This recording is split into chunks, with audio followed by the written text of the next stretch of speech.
കൊടക്കാട് ശ്രീധരൻ മാഷ് യശശരീരനായിട്ട് 2 വർഷം തികയുന്നു.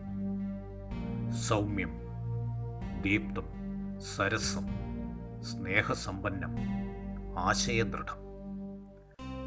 ഇത്രയേ പറയണ്ടു. പറയുന്നത് കൊടക്കാടിനെ പറ്റിയാണെന്ന് തിരിച്ചറിയാൻ.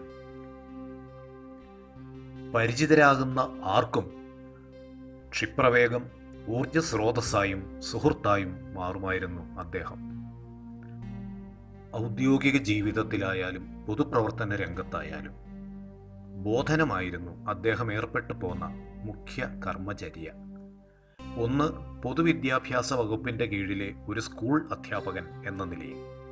മറ്റേത്, കേരള ശാസ്ത്ര സാഹിത്യ പരിഷത്ത് എന്ന ജനകീയ ശാസ്ത്ര പ്രചരണ പ്രസ്ഥാനത്തിൻ്റെ പ്രവർത്തകൻ, നേതൃനിരയിലെ ഒരംഗം എന്ന നിലയിൽ.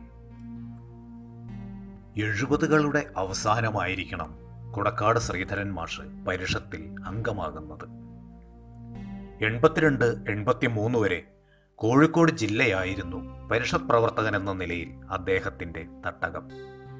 83-84 അദ്ദേഹം പരിഷത്തിൻ്റെ സംസ്ഥാനതല നേതൃത്വത്തിൻ്റെ ഭാഗമാവുകയും 2013 വരെയും ആ നിലയിൽ പ്രവർത്തിച്ചു പോരുകയും ചെയ്തു.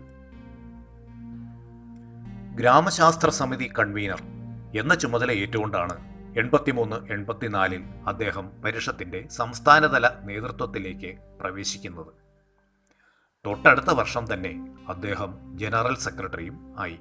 85-86 ആ കാലാവധി അവസാനിച്ച ശേഷം അദ്ദേഹം നിയോഗിക്കപ്പെട്ടത് പരിഷത്തിൻ്റെ ഏറ്റവും വിപുലവും ഒട്ടേറെ മുന്നൊരുക്കങ്ങളും ആൾശേഷിയും സംഘാടന മികവും ആവശ്യമുള്ളതും സമയബന്ധിതമായി നടത്തേണ്ടതുമായ ആശയപ്രചരണ പരിപാടിയായ ശാസ്ത്രകലാ ജാഥയുടെ ആസൂത്രണ നിർവഹണ ഉത്തരവാദിത്തമുള്ള കലാവിഭാഗം ഉപസമിതിയുടെ കൺവീനർ എന്ന ചുമതലയിലേക്കാണ്. അന്നു മുതൽ ആരംഭിക്കുന്നു അദ്ദേഹത്തിന് ശാസ്ത്രകലാ ജാഥയും അതിലെ അംഗങ്ങളും ജാഥയിലെ വിവിധ കലാരൂപങ്ങളുടെ എഴുത്തുകാരും സംവിധായകരും മറ്റ് അണിയറ പ്രവർത്തകരും പിൽക്കാല ചുമതലക്കാരും എല്ലാമായുള്ള ജൈവബന്ധം.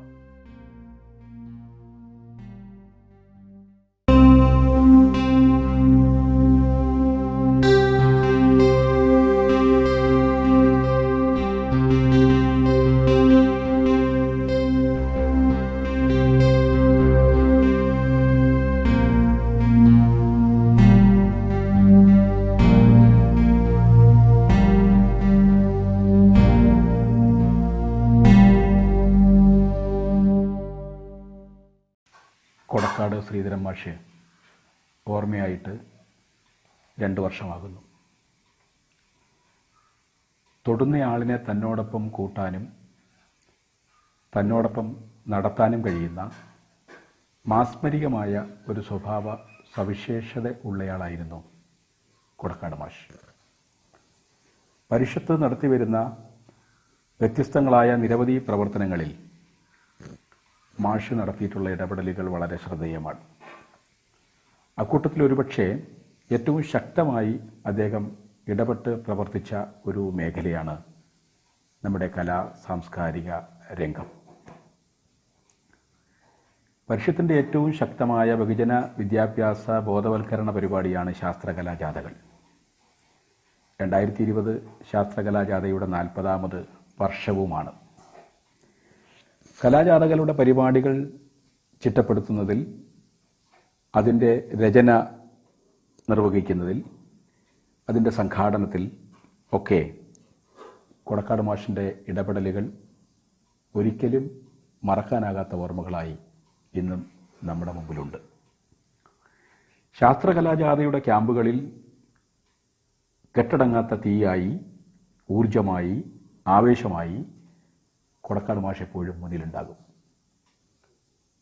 പരിപാടികളുടെ ചിട്ടപ്പെടുത്തലിൽ സഹായിയായിട്ട്, സ്ക്രിപ്റ്റ് രചയിതാവായി, സംവിധായക രംഗത്ത് സഹായിയായി, പാട്ടെഴുത്തുകാരനായി, സംഭാഷണങ്ങൾക്ക് മൂർച്ചയും കരുത്തുമുള്ള വാചകങ്ങൾ ആവശ്യാനുസരണം എഴുതി നൽകുന്ന ഒരാളായി, അതിലൊക്കെ ഉപരിയായി ക്യാമ്പിൻ്റെ സംഘാടകനായി മാഷ് ഉണ്ടാകും. നിരവധി പ്രതിസന്ധി ഘട്ടത്തിലൂടെയാണ് നമ്മുടെ ഓരോ കലാജാഥ ക്യാമ്പുകളും കടന്നു പോകാറുള്ളത്. അങ്ങനെ പലപ്പോഴായിട്ടുണ്ടായിട്ടുള്ള ഓരോ പ്രതിസന്ധി ഘട്ടത്തിലും തളരാതെ ക്യാമ്പിന് മുന്നോട്ട് പോകാൻ ആവശ്യമായ ഊർജവും ശുഭാപ്തി വിശ്വാസവും നൽകുന്ന കാരണവരായിട്ടാണ് പല ഘട്ടങ്ങളിലും മാഷ് ഇടപെട്ട് പ്രവർത്തിച്ചിട്ടുള്ളത്. ക്യാമ്പിലെത്തിപ്പെടുന്ന ഓരോ ആളുകളിലേക്കും ശാസ്ത്ര സാഹിത്യ പരിഷത്തിൻ്റെ ഏറ്റവും ശക്തമായ ഒരു സമര രൂപം എന്ന നിലയിൽ ശാസ്ത്രകലാജാഥയുടെ രാഷ്ട്രീയം എത്തിച്ചു കൊടുക്കുന്ന ക്ലാസുകൾ, അത് വളരെ നർമ്മരസപ്രധാനമായ ക്ലാസുകൾ ഇപ്പോഴും നമ്മുടെ ഓർമ്മയിൽ ഉണ്ട്. കലാജാഥ ക്യാമ്പുകൾ ആരംഭിക്കുമ്പോൾ സ്വാഭാവികമായും നമ്മുടെ കയ്യിൽ പലപ്പോഴും സ്ക്രിപ്റ്റുകളൊന്നും ഉണ്ടാകാറില്ല. ക്യാമ്പിൽ തന്നെ ചർച്ച ചെയ്ത് നിരവധി സ്ക്രിപ്റ്റുകൾ രൂപപ്പെടുത്തിയെടുക്കുകയാണ് നമ്മൾ പലപ്പോഴും ചെയ്യുക. അത്തരം രൂപപ്പെടുത്തലുകളിൽ, അതിൻ്റെ ചർച്ചകളിൽ ദിശാബോധത്തോടുകൂടി ഇടപെട്ട് നമുക്ക് പുതിയ സ്ക്രിപ്റ്റുകൾ ഉണ്ടാക്കിയെടുക്കാൻ ആവശ്യമായിട്ടുള്ള ഊർജം നൽകുന്ന ഒരാൾ എപ്പോഴും കൊടക്കാട് മാഷായിരുന്നു. അത്തരത്തിൽ അദ്ദേഹം തന്നെ നിരവധി സ്ക്രിപ്റ്റുകൾ തയ്യാറാക്കിയിട്ടുണ്ട്. 97 സമതാ കലാജാഥയ്ക്ക് വേണ്ടി തയ്യാറാക്കിയ ചില നിമിഷങ്ങൾ, അതൊരു ക്യാപ്സൂൾ പ്ലേയുടെ ഒരു കൂട്ടമാണ്. നമ്മുടെ നിത്യജീവിതത്തിൽ ഉണ്ടാകുന്ന ചില പ്രശ്നങ്ങളെ, വളരെ ചെറിയ പ്രശ്നങ്ങളെ വളരെ നർമ്മ സംഭാഷണങ്ങൾ കൊണ്ട് ചെറിയ ക്യാപ്സൂൾ പ്ലേകളായി അവതരിപ്പിച്ച ഒരു കലാപരിപാടിയായിരുന്നു ചില നിമിഷങ്ങൾ എന്ന് പറയുന്നത്. അതുപോലെ തന്നെ 98 കലാജാഥയിലെ ദീപസ്തംഭ മഹാചര്യം, 2003 കലാജാഥയ്ക്ക് വേണ്ടി അദ്ദേഹവും ഞാനും കൂടി തയ്യാറാക്കിയ അവരെ നമ്മൾക്കറിയാം എന്ന് പറയുന്ന കലാപരിപാടി, 2004 ഇടനെഞ്ചിലെ തീ, 6 ഗുനിയ, 7 സ്വർഗസംവാദം, ഇങ്ങനെ നിരവധി പരിപാടികൾ ഇതിൻ്റെ ഭാഗമായി അദ്ദേഹം ചിട്ടപ്പെടുത്തിയിട്ടുണ്ട്. ഒരുപാട് പാട്ടുകളും നമുക്ക് എഴുതി നൽകിയിട്ടുണ്ട്. കൊടക്കാട് മാഷിനോടൊപ്പം ഒരുപാട് ക്യാമ്പുകളിൽ ഞാൻ പങ്കാളിയായിട്ടുണ്ട്. അവസാന നാളുകളിൽ ക്യാമ്പിലേക്ക് ഒരു കെട്ട് മരുന്നുമായിട്ടാണ് കൊടക്കാട് മാഷ് എത്താറ്. അസുഖം കാരണം യാത്ര ചെയ്യരുത് എന്ന കർശനമായ നിർദ്ദേശങ്ങളെപ്പോലും അവഗണിച്ച് കോഴിക്കോടേക്ക് പോകുന്നു എന്ന് പറഞ്ഞിട്ട് വീട്ടിൽ നിന്നിറങ്ങുകയും ക്യാമ്പിലേക്ക് എത്തുകയും ചെയ്യുന്ന കൊടക്കാട് മാഷ് ആണ് നമ്മൾ പലപ്പോഴും കണ്ടിട്ടുള്ളത്. മാഷ് അതുപോലെ തന്നെ ഈ നേരത്തെ ഞാൻ സൂചിപ്പിച്ചതുപോലെ ഒരു നാടകം എഴുത്തുകാരനൊന്നും ആയിട്ടല്ല ഈ പരിപാടികളൊക്കെ എഴുതിയത്. പ്രതിസന്ധി ഘട്ടത്തിൽ കലാജാഥയുടെ ക്യാമ്പിൽ വന്ന് അതിൻ്റെ ഒരു പ്രതിസന്ധി ഘട്ടത്തിൽ സ്വാഭാവികമായും എന്ത് ചെയ്യുന്നതിനും തയ്യാറായി നിൽക്കുന്ന ഒരു ആളായിട്ടാണ് നമ്മൾ കൊടക്കാട് മാഷിനെ കാണുക. ഇത്തരത്തിൽ ഒരുപാട് ഓർമ്മകൾ അദ്ദേഹവുമായി ബന്ധപ്പെട്ട് സൂചിപ്പിക്കാനുണ്ട്. 2004 വേൾഡ് സോഷ്യൽ ഫോറത്തിൻ്റെ മുംബൈയിൽ വേൾഡ് സോഷ്യൽ ഫോറം നടക്കുമ്പോൾ അതുമായി ബന്ധപ്പെട്ട കലാപരിപാടികൾ അവതരിപ്പിക്കുന്നതിന് വേണ്ടിയിട്ടുള്ള യാത്രയായാലും, അതുപോലെ ഡൽഹിയിൽ നടന്ന നമ്മുടെ കലാപരിപാടികൾ അവതരിപ്പിക്കുന്നതിന് വേണ്ടിയിട്ടുള്ള യാത്രയായാലും, ആ 2 യാത്രകളുടെയും സംഘാടകൻ, അതിൻ്റെ നേതൃത്വപരമായ ഇടപെടൽ നടത്തിയിട്ടുള്ളത് കൊടക്കാട് മാഷാണ്. ആ മാഷിൻ്റെ നേതൃത്വത്തിൽ ഞങ്ങളുടെ യാത്ര, അവിടുത്തെ അവതരണങ്ങൾ, ഇപ്പോഴും ഒരുപാട് സംഭവങ്ങൾ പറയാണ്ട് സമയ ചുരുക്കം കൊണ്ട് അത്തരം കാര്യങ്ങളിലേക്കൊന്നും നമ്മളിപ്പോൾ കടക്കുന്നില്ല. മനുഷ്യനിൽ, അവൻ്റെ കഴിവിൽ വളരെ വിശ്വാസമുള്ള ആളായിരുന്നു കൊടക്കാട് മാഷ്. തൻ്റെ ഇടനെഞ്ചിലെത്തി മറ്റുള്ളവർക്ക് വെളിച്ചമായി, അറിവായി, അതിലുപരി പോരാട്ടത്തിനുള്ള ചൂടായി പകർന്നു നൽകിയ കൊടക്കാടിൻ്റെ ഓർമ്മകൾ പുതുക്കിക്കൊണ്ട് ഞാൻ നിർത്തുന്നു. നമസ്കാരം.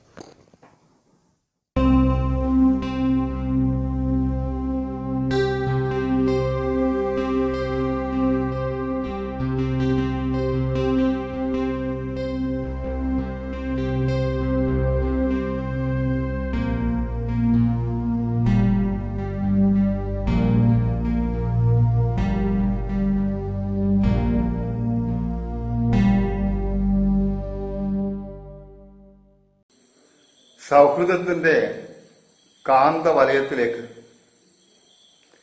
മറ്റുള്ളവരെ ആകർഷിച്ച് തളച്ചിടാൻ അപൂർവ വ്യക്തിത്വങ്ങൾക്കേ കഴിയും.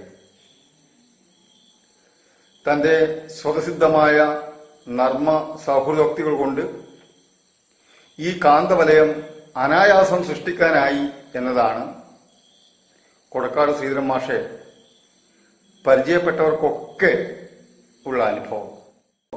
വേണം മറ്റൊരു കേരളം എന്ന സന്ദേശമുയർത്തി നമ്മൾ നടത്തിയ കലാജാഥ, അതിന്റെ റിഹേഴ്സൽ ക്യാമ്പ് നടന്മാരെ ആവശ്യത്തിന് കിട്ടാത്തത് കൊണ്ട് സ്ക്രിപ്റ്റ് പൂർണ്ണമാകാത്തതിന്, അങ്ങനെ മറ്റു സ്ഥിരം പല പ്രശ്നങ്ങൾ കാരണം IRTC ക്യാമ്പസിൽ ഇങ്ങനെ വട്ടം ചുറ്റി ചുഴലിയിൽപ്പെട്ടതുപോലെ കറങ്ങി നിൽക്കുകയായിരുന്നു. കൺവീനർ എന്ന നിലയിൽ ഞാൻ വല്ലാതെ അസ്വസ്ഥനായി. വേണിജിയും ശ്രീകണ്ഠൻ മാഷും രാജശേഖരനും ഒക്കെ ആകാവുന്നതിനപ്പുറം എന്നെ താങ്ങാൻ ശ്രമിച്ചെങ്കിലും ഞാൻ വല്ലാത്ത ഉത്കണ്ഠാകുലനായി തുടരുകയായിരുന്നു. ഞാൻ കൊടക്കാടിനെ വിളിച്ചു. അദ്ദേഹം അപ്പോഴും അസുഖത്തിലായിരുന്നു. ദീർഘയാത്രകളൊന്നും ഉറക്കൊഴിയൊന്നും ചെയ്യാതെ വിശ്രമിക്കുകയായിരുന്നു ആ സമയത്ത്. പക്ഷേ എന്റെ വിളി കേട്ടപ്പോൾ, എന്റെ വാക്കുകളിലെ വല്ലാത്ത ക്ഷീണം കണ്ടപ്പോൾ അദ്ദേഹം പറഞ്ഞു, ഒരു രാത്രി നിൽക്കാൻ ഞാൻ വരാം. അദ്ദേഹം വന്നു. താങ്ങും തണലും ആവേശവും ഊർജവും ഒക്കെ പകർന്നു തന്ന് ഏതാണ്ട് ഒരു രാത്രി എനിക്ക് തരാമെന്ന് പറഞ്ഞ അദ്ദേഹം 2.5 ദിവസം ആ ക്യാമ്പിൽ അക്ഷീണം ഞങ്ങളോടൊപ്പം സഹകരിച്ചു. ഒടുവിൽ പോകാൻ നേരം അദ്ദേഹം എൻ്റെ തോളിൽ കൈയിട്ട് സ്വകാര്യം ഒരു സ്ഥലത്തേക്ക് മാറ്റി നിർത്തിയിട്ട് പറഞ്ഞു, എനിക്ക് വീട്ടിൽ പോകണം, വണ്ടിക്കൂലി തരുമോ? പേഴ്സ് വരുന്ന വഴി ആവശ്യക്കാർ കൊണ്ടുപോയി.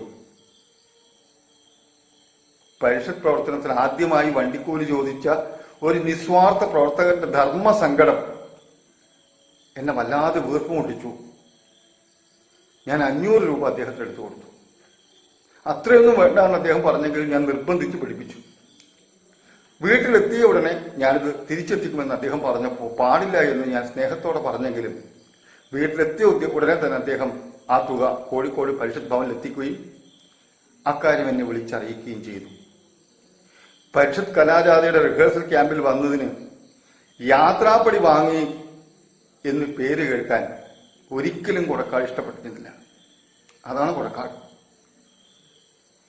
പോയിക്കാലം നാടകത്തിന്റെ മാനേജർ എന്ന നിലയിൽ എന്റെ ആമുഖ പ്രസംഗത്തെ നന്നാക്കാനും നിയന്ത്രിക്കാനും സംഘടന കൊടക്കാടിനെ ചുമതലപ്പെടുത്തി. ഒന്നാമത്തെ ദിവസം എന്നോട് പറഞ്ഞു, വളരെ സ്വതന്ത്രമായി, ഞാൻ ഒന്നും പറഞ്ഞു തരില്ല, നിങ്ങളുടെ മനസ്സിലുള്ള ഐഡിയ 5 മിനിറ്റ് കൊണ്ട് ഒന്നാമത്തെ വേദിയിൽ പറയുക. അധികം പ്രസംഗിക്കാൻ പാടില്ല, നാടകം അരോചകമാകും, 5 മിനിറ്റിൽ കൂടുതൽ പോകാൻ പാടില്ല. ഒന്നാമത്തെ പ്രസംഗം കഴിഞ്ഞ് ഒന്നും പറയുന്നില്ല. സുകാര്യം പറഞ്ഞു, AMB നിങ്ങളുടെ കോട്ട ഉയർത്തിയിരിക്കുന്നു, 10 മിനിറ്റ്. 2ാം ദിവസവും കൊടക്കാട് കൂടിയുണ്ടായിരുന്നു കാസർഗോഡ് ജില്ലയിൽ. അന്ന് ആ പ്രസംഗം കഴിഞ്ഞതിന് ശേഷം എന്നോട് പറഞ്ഞു, AMB കോട്ട വർദ്ധിപ്പിച്ചു, 5 മിനിറ്റ് കൂടി, 15 മിനിറ്റ് കിടക്കട്ടെ. മടങ്ങി പോകുമ്പോൾ, ടീമിൽ നിന്ന് തിരിച്ച് മറ്റേ ടീമിലേക്ക് പോകുമ്പോൾ അദ്ദേഹം എന്നോട് പറഞ്ഞു, AMBയുടെ സമയം AMBക്ക് നിശ്ചയിക്കാം, നാടകം കളിച്ചില്ലെങ്കിൽ സാരില്ല, AMB സംസാരിക്കണം. ഹൃദയത്തോട് ചേർത്ത് തോളിൽ കൈയിട്ട് അദ്ദേഹം പറഞ്ഞ വാക്കുകൾ എന്റെ ജീവിതത്തിൽ വിലമതിക്കാനാവാത്ത അംഗീകാരമായിരുന്നു ആ വാക്കുകൾ. ഇന്നും പരിഷത്ത് പ്രവർത്തകൻ എന്ന നിലയിൽ പഠിക്കാനും പ്രസംഗിക്കാനും ഒക്കെയുള്ള പ്രചോദനം ഗുരുതുല്യനായ കൊടക്കാടിന്റെ ആശംസയുടെ കരുത്താണെന്ന് ഞാൻ ഉറച്ചു വിശ്വസിക്കുന്നു. പറയാൻ ഏറെയുണ്ട്, സമയം അല്പം കൂടുതലായെങ്കിൽ ക്ഷമിക്കുക. ആ മാതൃകാ പരിഷത്തുകാരന്റെ ഓർമ്മകൾക്ക് മുന്നിൽ പ്രണാമം അർപ്പിച്ചുകൊണ്ട് ചുരുക്കുന്നു. അഭിവാദ്യങ്ങൾ.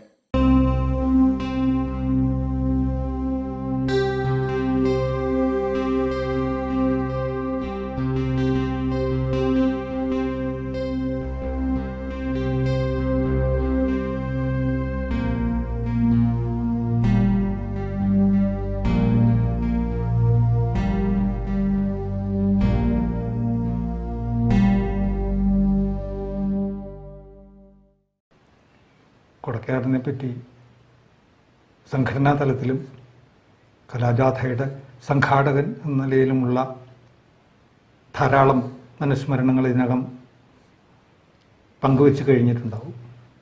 ഞാൻ അദ്ദേഹത്തെ നേരിട്ട് പരിചയപ്പെടുന്നതും അദ്ദേഹവുമായുള്ള ഒരു സമ്പർക്കം ദൃഢമാവുന്നതും 1956 ശാസ്ത്ര കലാജാഥയ്ക്ക് വേണ്ടി നടന്ന ആദ്യഘട്ട ക്യാമ്പ് പത്തനംതിട്ട ജില്ലയിലെ പറക്കോട് വെച്ച് നടക്കുമ്പോഴാണ്. അന്ന് കാര്യമായി ഒരു ഫലമൊന്നും ഉണ്ടാകാൻ സാധ്യതയില്ലാതിരുന്ന ഒരു ക്യാമ്പിൽ അത്യന്തം ശുഭാപ്തി വിശ്വാസത്തോടു കൂടി ദിവസങ്ങൾ ഓരോന്നും നേരിടുന്ന ഒരു കലാവിഭാഗം ചുമതലക്കാരനായ കൊടക്കാടിനെയാണ് ആദ്യം കാണുന്നത്. അത്രയ്ക്ക് ശുഭാപ്തി വിശ്വാസം ഉള്ള വാസ്തവത്തിൽ ശുഭാപ്തി വിശ്വാസത്തിന്, ശുഭപ്രതീക്ഷയ്ക്ക് യാതൊരു സാധ്യതയും ഇല്ലാതിരുന്നിരുന്ന ആ ക്യാമ്പിൽ ഓരോ ദിവസവും പങ്കെടുത്തിരുന്ന ഞങ്ങളെയൊക്കെ ഉത്സാഹഭരിതരാക്കുന്ന അദ്ദേഹത്തിൻ്റെ ആ ഒരു സമീപനം ഇന്നും മനസ്സിൽ നിൽക്കുന്ന ഒരു ഓർമ്മയാണ്. തുടർന്നങ്ങോട്ട് പല ഘട്ടങ്ങളിലും കലാവിഭാഗത്തിൻ്റെ ചുമതല ഏറ്റെടുക്കുകയും പ്രവർത്തിക്കുകയും ചെയ്തിട്ടുള്ള കൊടക്കാടിന് പല ഘട്ടങ്ങളിലും ഓർമ്മിക്കാനുണ്ട്. ആ അനുഭവം സ്വാംശീകരിക്കാൻ ഇടയായിട്ടുണ്ട്. വ്യക്തിപരമായി ഞാൻ ചുമതല നിർവഹിച്ചിട്ടുള്ള കലാജാഥയുടെ കൺവീനർ ആയിട്ട് ചുമതല നിർവഹിച്ചിരുന്ന കാലത്ത് അദ്ദേഹത്തിൽ നിന്ന് ലഭിച്ചിട്ടുള്ള ഊർജവും പ്രോത്സാഹനവും പുതിയ ചില പ്രവർത്തനങ്ങളിലേക്ക് പ്രചോദിപ്പിക്കുന്ന അദ്ദേഹത്തിൻ്റെ ഒരു പിന്തുണയും ആ ഒരു അനുഭവമായി തന്നെ എൻ്റെ ഉള്ളിൽ ഇപ്പോഴും ജ്വലിച്ച് നിൽക്കുന്ന ഒരു സംഗതിയാണ് എന്നാണ് പറയാനുള്ളത്. അതുപോലെ കൊടക്കാട് കൺവീനറായിരിക്കുമ്പോഴാണ് 88 മാലിദ്വീപിൽ ഒരു അന്താരാഷ്ട്ര യുനെസ്കോവിൻ്റെ പരിപാടിയുടെ ഭാഗമായിട്ട് യുനെസ്കോവിൻ്റെ അന്താരാഷ്ട്ര പ്രതിനിധിയുടെ ക്ഷണമനുസരിച്ച് ഞങ്ങളൊരു സംഘം പ്രവർത്തകർ മാലിദ്വീപിലേക്ക് കൊടക്കാടിൻ്റെയും അണ്ണൻ്റെയും ആർ രാധാകൃഷ്ണൻ അണ്ണൻ്റെയും നേതൃത്വത്തിൽ പോവുകയുണ്ടായി. അങ്ങനെ മാലി എന്ന് പറഞ്ഞാൽ അതിൻ്റെ 2 വർഷം 3 വർഷം മുമ്പാണ് മാലിദ്വീപിൽ ഒരു വലിയ അട്ടിമറി ഉണ്ടാവുകയും അന്നത്തെ പ്രസിഡൻ്റായിരുന്ന ഗയൂം അഭയം തേടി ഇന്ത്യയിലെത്തുകയും അങ്ങനെ ഇന്ത്യൻ പട്ടാളം കൂടി ചെന്നിട്ട് ഈ അട്ടിമറി പ്രവർത്തനങ്ങളിൽ നിന്ന് നാടിനെ മോചിപ്പിക്കുകയും ഗയൂമിനെ വീണ്ടും അവിടേക്ക് എത്തിക്കുകയൊക്കെ ചെയ്തത്. അപ്പോൾ ഗയൂമിൻ്റെ പ്രസിഡൻഷ്യൽ ഹൗസിൻ്റെ തൊട്ട് പുറത്തു കൂടെയുള്ള റോഡ് കൂടെ ഞങ്ങളിങ്ങനെ നടക്കുകയാണ്. മാലിദ്വീപ് എന്ന് പറഞ്ഞാൽ ചെറിയ ചെറിയ ദ്വീപുകൾ, ലക്ഷദ്വീപുകൾ പോലെയുള്ള ദ്വീപുകളാണ്. ഒരു ദ്വീപിൽ പ്രസിഡൻറ്റിൻ്റെ കൊട്ടാരവും അദ്ദേഹത്തിൻ്റെ ഓഫീസ് സെക്രട്ടേറിയറ്റ് മാത്രമാണുള്ളത്. അപ്പോൾ അതിൻ്റെ പുറത്തുള്ള വഴി കൂടി ഇങ്ങനെ നടന്നുകൊണ്ടിരിക്കുക ഈ അട്ടിമറിയുടെ ഭാഗമായിട്ടും വെടിയുണ്ടകളൊക്കെ പതിച്ചിട്ട് തുള വീണിട്ടുള്ള ആ കെട്ടിടത്തിൻ്റെ ഭിത്തികളൊക്കെ ഇങ്ങനെ കണ്ട് അമ്പരന്ന് നോക്കി നിൽക്കുകയാണ് ഞങ്ങൾ. അപ്പോഴാണ് മണിമാഷ് കൂട്ടത്തിലുണ്ടായിരുന്ന മണിമാഷ് പറഞ്ഞത്, എൻ്റെ അന്ന് ഈ ഡിജിറ്റൽ മീഡിയ ഒന്നും അത്ര ധാരാളമായിട്ടില്ലാത്തത് കൊണ്ട്, ഡിജിറ്റൽ ക്യാമറയൊന്നും ധാരാളമായിട്ടില്ലാത്തത് കൊണ്ടും ഫോട്ടോ എടുക്കുക എന്നൊക്കെ പറയുന്നത് ലൈറ്റും ഒക്കെ നോക്കി ആംഗിളൊക്കെ ശരിപ്പെടുത്തി ഫോക്കസൊക്കെ ശരിപ്പെടുത്തി ചെയ്യേണ്ട, ഫിലിമിൽ ചെയ്യേണ്ട ഒരു സംഗതി ആയതുകൊണ്ടും ഞങ്ങളുടെ ആരുടെ അടുത്തും ക്യാമറയൊന്നും ഇല്ലാത്തതുകൊണ്ടും ഈ വക ദൃശ്യങ്ങളൊക്കെ മനസ്സിലിങ്ങനെ ചിത്രമാക്കി സൂക്ഷിക്കുക എന്നുള്ളതാണ്. ആ സമയത്താണ് മണിമാഷ് കൊടക്കാടിനോട് പറഞ്ഞത്, എൻ്റെ കൊടക്കാടെ നമ്മൾ ഈ സ്ഥലത്ത് വന്നു എന്നും ഇതൊക്കെ കണ്ടു എന്നൊക്കെ പറഞ്ഞാൽ ആരെങ്കിലും വിശ്വസിക്കുമോ? ഈ നാട്ടിൽ ചെന്നിട്ട് പറഞ്ഞാൽ. എൻ്റെ മണിമാഷ് നാട്ടിൽ ചെന്നിട്ടുണ്ടെങ്കിൽ നമ്മളിങ്ങനെ വിമാനത്തിൽ കയറി മാലദ്വീപിലേക്ക് വന്നു എന്ന് പറഞ്ഞാൽ പോലും അണ്ണനും കൊടക്കാടും അല്ലേ, പരമാവധി കൊച്ചുവേളി വരെ പോയിട്ടുണ്ടാവും, അത് ബാക്കിയൊക്കെ വിടലാണ് എന്ന് പറയുന്നവരുണ്ടാവുക എന്ന് അന്ന് പറഞ്ഞത് ഇപ്പോഴും ഇങ്ങനെ ഓർമ്മിക്കുകയാണ്. അത് ഓരോ സന്ദർഭങ്ങളിലും വളരെ ഉചിതമായ, വളരെ ആക്ഷേപഹാസ്യപൂർണമായ ഫലിതങ്ങൾ അദ്ദേഹത്തിൻ്റെ നാവിൽ നിന്നിങ്ങനെ. ഭോപ്പാലിലൊരു വർക്ക്ഷോപ്പിൽ വെച്ചിട്ട് ഉണ്ടായൊരു സംഭവമാണ്. ഈ ഒരു നദി ഒട്ടാകെ ഛത്തീസ്ഗഡിലോ മറ്റോ ഒരു നദി അങ്ങോട്ട് സർക്കാർ വിറ്റു ഒരു കുത്തക കമ്പനിക്ക്.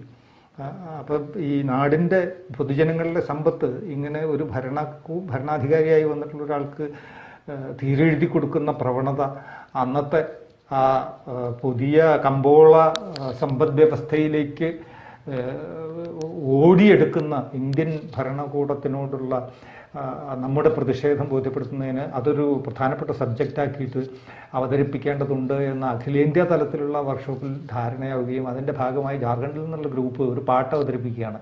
നദി ബിഖി ഹേ നദി ബിഖി എന്ന് പറഞ്ഞിട്ടുള്ളൊരു പാട്ട്. നദി വിറ്റു ആ പാട്ടെന്നൊക്കെ പറഞ്ഞാൽ അത് ഇങ്ങനെ വളരെ ഒരു ലാസ്യപൂർണമായിട്ടുള്ളൊരു പാട്ടാണ്.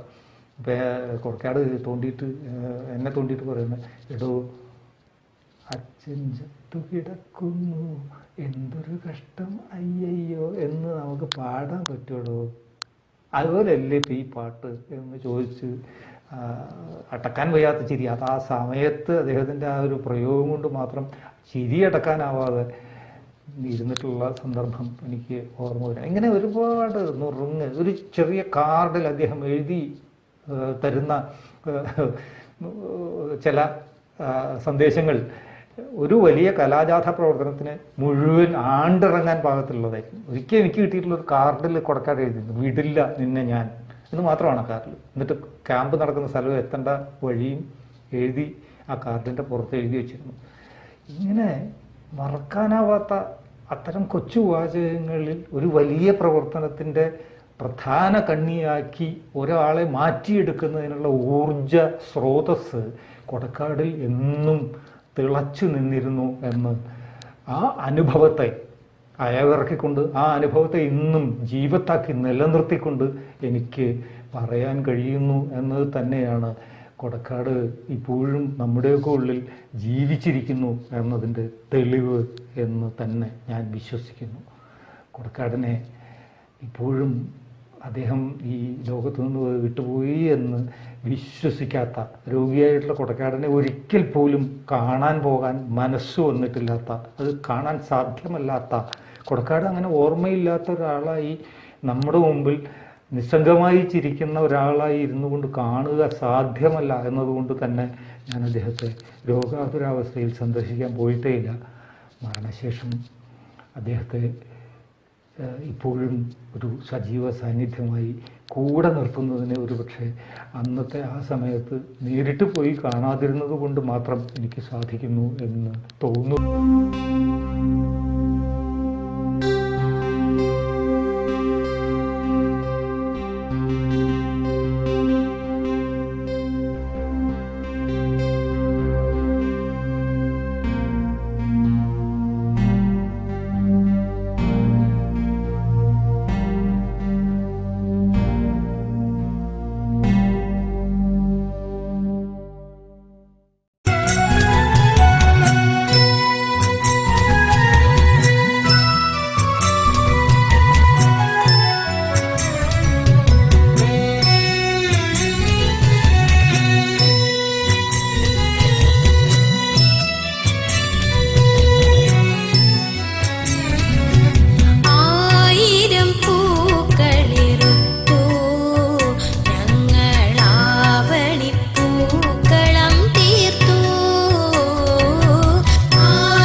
ഞാൻ സുബ്രഹ്മണ്യൻ അരിയല്ലൂർ. നമ്മുടെ കൊടക്കാട് ശ്രീധരൻ മാഷിൻ്റെ വിയോഗത്തോടെ നഷ്ടമായത് മികച്ച ഒരു ശാസ്ത്രപ്രചാരകനെ ആണെന്നാണ് എനിക്ക് തോന്നുന്നത്. ശാസ്ത്രകലാജാഥയുടെ ആശയങ്ങൾ സമ്പുഷ്ടമാക്കാൻ അദ്ദേഹം വഹിച്ചിട്ടുള്ള പങ്ക് വളരെ വലുതാണ്. എനിക്ക് കൊടക്കാടുമായിട്ട് വളരെ നേരത്തെ പരിചയപ്പെടാനുള്ളൊരവസരം കിട്ടിയിട്ടുണ്ട്. അതായത് അദ്ദേഹത്തിന് നയിച്ചിട്ടുള്ള വിദ്യാഭ്യാസ പദയാത്ര, അതായത് വയനാട് നിന്ന് തിരുവനന്തപുരത്തേക്ക് നടത്തിയിട്ടുള്ള ജാഥയുടെ കൂടെ സഞ്ചരിക്കേണ്ട അവസരം ഉണ്ടായിട്ടുണ്ട്. അതുകൂടാതെ 2003 തിരുവനന്തപുരത്ത് നിന്ന് തുടങ്ങി മഹാരാഷ്ട്രയിൽ അവസാനിച്ച നമ്മുടെ ഒരു അഖിലേന്ത്യാ കലാജാഥ, ആ ജാഥയുടെ കൂടെ ആ ജാഥയുടെ മാനേജറായിട്ട് കൊടക്കാട് ഒരു മാസത്തോളം നമ്മളെ ഒന്നിച്ചുണ്ടായി. ഇത്രയും സമയം ഒന്നിച്ച് കിട്ടുന്ന ഒരു അപൂർവ സമയമാണ് ജാഥയുടെ കൂടെ അദ്ദേഹം ഉണ്ടായിട്ടുള്ളത്. നമ്മുടെ ഒരു ശങ്കർ പട്ടേൽ മഹാരാഷ്ട്രക്കാരനാണ്. അപ്പോൾ കേരളത്തിൽ നിന്നുള്ള ഒരു മാനേജറും മഹാരാഷ്ട്രയിൽ നിന്ന് ഒരു മാനേജറുമാണ്, രണ്ട് മാനേജർമാരാണ്. അപ്പോൾ നമ്മൾ ജാഥ തുടങ്ങുന്നതിന് മുമ്പേ ആയിട്ട് മാനേജറെ പരിചയപ്പെടുത്തും. അപ്പോൾ മഹാരാഷ്ട്രയിലേക്കൊക്കെ എത്തിയ സമയത്ത് ശങ്കർ പട്ടേലാണ് ഈ സംസാരിക്കുന്നത്, ജാഥയുടെ ഇടയ്ക്കുള്ള സംഭാഷണം. അപ്പോൾ സംസാരിക്കുന്നതിനിടയ്ക്ക് പരിചയപ്പെടുത്തും, നമ്മളെയൊക്കെ പരിചയപ്പെടുത്തും. അപ്പോൾ നമ്മളെ പേരുകളൊക്കെ ഇങ്ങനെ പറയും. അപ്പോൾ ഈ കൊടക്കാട് ശ്രീധരൻ എന്ന് അദ്ദേഹത്തിന് പറയാൻ കുറച്ച് പ്രയാസം ഉണ്ട്. അപ്പോൾ അദ്ദേഹം ഈ കളർ കോഡ് ശ്രീധരൻ എന്നൊക്കെയാണ് പറയുന്നത്. അപ്പോൾ ശ്രീധരൻ മാഷ് ഇത് കേൾക്കുമ്പോൾ അത് തുടങ്ങുന്നതിന് മുമ്പ് തന്നെ ഈ കൈ ഇങ്ങനെ വെച്ചിട്ട് ഇങ്ങനെ നമ്മളെയൊക്കെ നോക്കി ഇങ്ങനെ ഭയങ്കര ചിരിച്ചിരിക്കും. അപ്പോൾ അത് കാണാൻ ഭയങ്കര രസമാണ്. അപ്പോൾ പിന്നീട് നമ്മളെപ്പോഴും കാണുമ്പോഴൊക്കെ കഴിഞ്ഞ് കാണുമ്പോഴൊക്കെ പറയുന്നത്, ഹലോ കളർ കോഡ് ശ്രീധരൻ മാഷെ എന്ന് വിളിച്ചാൽ ഭയങ്കര ചിരിയാണ്. അപ്പോൾ പട്ടേലാണ് എനിക്ക് കളർ കോഡ് എന്നുള്ളൊരു പേര് നൽകിയതെന്ന് പറഞ്ഞ് വളരെ രസകരം. എപ്പം കാണുമ്പോഴും ഇങ്ങനെയുള്ള രസങ്ങളൊക്കെ നമ്മളോട് പങ്കുവെക്കാറുണ്ട്. കൊടക്കാട് ഈ ഗലീലിയോ നാടകം കാണാൻ വേണ്ടി ഇതേപോലെ എപ്പോഴാണ് എവിടെയാണ് വരിക എന്നൊന്നും പറയാൻ പറ്റില്ല. പല ജാഥകളുടെ ഇടയിലും കൊടക്കാട് പെട്ടെന്ന് ഒരു സഞ്ചിയും തൂക്കി ഇറങ്ങി വരികയും, അപ്പോൾ ജാഥയൊക്കെ കഴിഞ്ഞ് കലാകാരന്മാരെയൊക്കെ ഒന്നിച്ച് വട്ടത്തിലിരുത്തി അവർക്ക് വേണ്ട നിർദ്ദേശങ്ങളൊക്കെ കൊടുക്കുകയും പിന്നെ എപ്പോഴാണ് കൊടക്കാട് പോകുന്നതെന്ന് നമുക്ക് മനസ്സിലാകും. ഇത് കഴിഞ്ഞ് തിരിച്ച് പിന്നീട് വേറെ ഏതെങ്കിലും കേന്ദ്രങ്ങളിലൊക്കെയാവും ചിലപ്പോൾ വൈകുന്നേരങ്ങളിലൊക്കെ എത്തിപ്പെടുന്നു. കൊടക്കാടിൻ്റെ ഒരു ഇടപെടൽ, സ്നേഹം, അത് എന്നെപ്പോലുള്ള ഒരാൾക്ക് ഒരുപാട് ഗുണം ചെയ്തിട്ടുണ്ട്. കാരണം നമ്മൾ ഈ മേക്കപ്പൊക്കെ ആണെങ്കിൽ മേക്കപ്പ് ചെയ്യുകയാണെങ്കിൽ മേക്കപ്പിനെ കുറിച്ചൊക്കെ അഭിപ്രായങ്ങളൊക്കെ സ്വകാര്യമായിട്ടൊക്കെ പറയും. എനിക്കും പറ്റും സുബ്രു ഈ പണിയൊക്കെ ചെയ്യാൻ എന്ന് തമാശയായിട്ട് കൊടക്കാട് പറയും. കൊടക്കാട് AV ആയിട്ട് നമ്മുടെ മലപ്പുറം ജില്ലയിൽ പരപ്പനങ്ങാടിയിൽ വന്ന സമയത്ത് അദ്ദേഹം പരപ്പനങ്ങാടി BRCയിൽ വന്നിട്ട് തിരിച്ചു പോകുന്ന സമയത്ത് പറഞ്ഞു, ഇന്ന് രാത്രിയിൽ ഇവിടെ തങ്ങണം സുബ്രു, പകല് നാളെ രാവിലെ പാലക്കാട് പോകാനുണ്ട് എന്ന് പറയും. അങ്ങനെ 2 ദിവസത്തോളം തൃപ്പുറം സ്കൂളിൽ തന്നെ മാഷ് രാത്രി കിടക്കേണ്ടായിട്ടുണ്ട്. മാഷ് ഒറ്റയ്ക്കാണ്, അതുകൊണ്ട് ഒറ്റയ്ക്ക് കിടക്കാൻ പറ്റില്ല, അത് ശരിയല്ല എന്ന് പറഞ്ഞ് ഞാൻ 2 ദിവസം മാഷ കൂടെ രാത്രിയിൽ കൂടെ കിടന്ന് രാവിലെ മറ്റ് ഓഫീസിലെ പണികളൊക്കെ രാവിലെ തന്നെ എണീറ്റ് തീർത്ത് മാഷ് സ്കൂളിൽ പോയതിന് ശേഷം അവിടുന്ന് പാലക്കാടേക്ക് പോകേണ്ടത്. അതാണ് ഞാൻ അവസാനം മാഷെ കണ്ടിട്ടുള്ള ഒരു സമയം. ഏതായാലും കൊടക്കാടിനെ എനിക്ക് ഒരുപാട് നല്ല നിർദ്ദേശങ്ങൾ തരികയും നന്നായി ഒരു മാഷ എന്നതിലപ്പുറത്തേക്ക് ഒരു ജ്യേഷ്ഠനെ പോലെ തന്നെ കണ്ടിട്ടുള്ള ഒരാളാണ് ഞാൻ. അതുകൊണ്ട് തന്നെ കൊടക്കാടിനെ ഈ സമയം ഞാൻ എൻ്റെ മനസ്സിൽ ഓർത്തുകൊണ്ട് നിർത്തുന്നു. പ്രണാമം.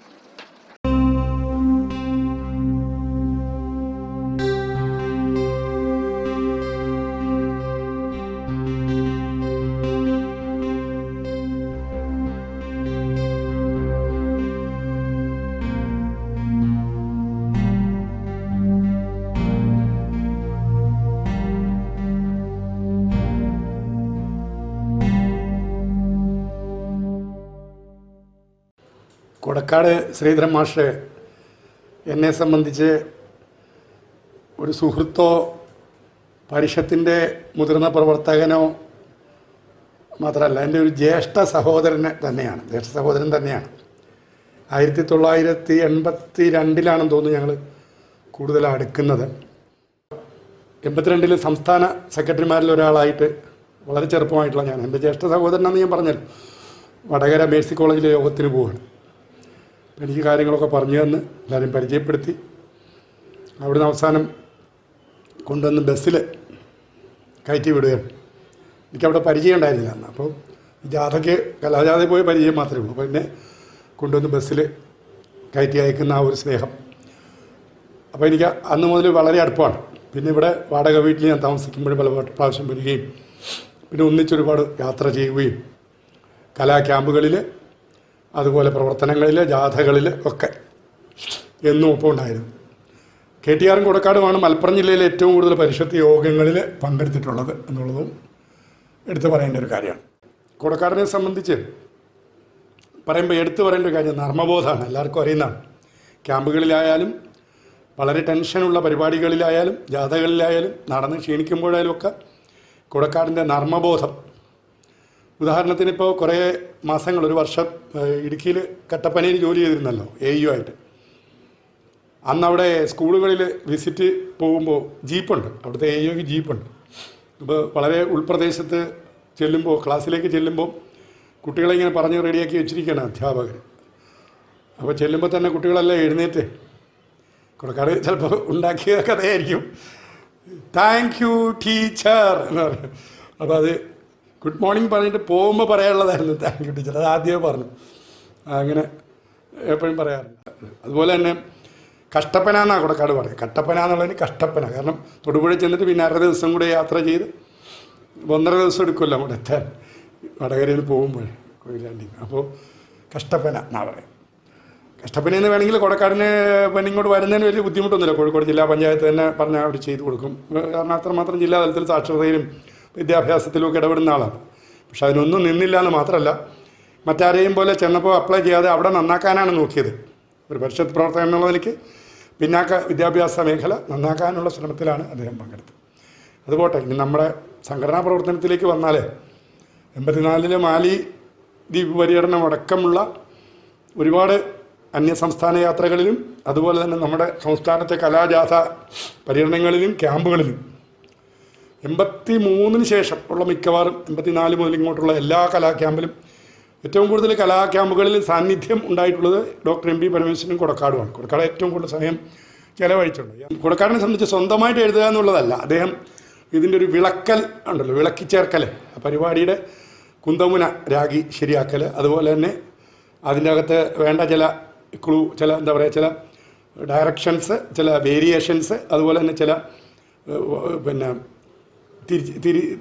പിന്നെ എന്താ പറയുക ഓടിച്ചു മടക്കലുകളൊക്കെ നടത്തിയിട്ട് സ്ക്രിപ്റ്റുകളെ കൂടുതൽ ശക്തവും ആസ്വാദ്യവുമാക്കി തീർക്കുന്നതിൽ കൊടക്കാടിന് വലിയ പങ്കുണ്ട്. ഒരു കവിഹൃദയം ഉള്ളതുകൊണ്ടാണ് അത് ചെയ്യാൻ പറ്റുന്നത്. അദ്ദേഹം ഒരു ഫിസിക്സ് അധ്യാപകൻ മാത്രമല്ല, നല്ലൊരു ശാസ്ത്രബോധത്തോടൊപ്പം തന്നെ നല്ല നർമ്മബോധവും അതുപോലെ തന്നെ സർഗാത്മകതയുള്ള ഒരാളാണ്. അതുകൊണ്ടാണ് ഇങ്ങനെ കവിതയും പാട്ടുമൊക്കെ നന്നായിട്ട് എഴുതാനൊക്കെ അദ്ദേഹത്തിന് കഴിയുന്നത്. ഒരു പക്ഷേ പരിഷത്തിൽ ഇത്രയും സജീവമായി പ്രവർത്തിച്ചില്ലെങ്കിൽ അദ്ദേഹം നല്ലൊരു എഴുത്തുകാരനൊക്കെ ആവുമായിരുന്നു. അതിനുള്ള കഴിവെല്ലാം അദ്ദേഹത്തിനുണ്ട്. ഏറ്റവും കൂടുതൽ പിന്നെ ക്യാമ്പും കലാപരിപാടി IRTC-യിലൊക്കെ നിന്നുള്ള ക്യാമ്പുകളിലെല്ലാം തന്നെ പങ്കെടുത്തുകൊണ്ട് കൂടുതൽ സമയം കലാ ക്യാമ്പുകളിൽ ഈ സംവിധായകരെയും അല്ലെങ്കിൽ എഴുത്തുകാരെയും ഒക്കെ വരുതിക്ക് നിർത്തുക എന്ന് പറയാൻ പറ്റില്ല, അവരുമായിട്ട് ഇൻട്രാക്ട് ചെയ്യുക, അവർക്ക് വേണ്ട നിർദ്ദേശങ്ങൾ കൊടുക്കുക, പാരിഷത്വികതയും അതുപോലെ തന്നെ ശാസ്ത്ര ഉള്ളടക്കമൊക്കെ ചോർന്നു പോകാതെ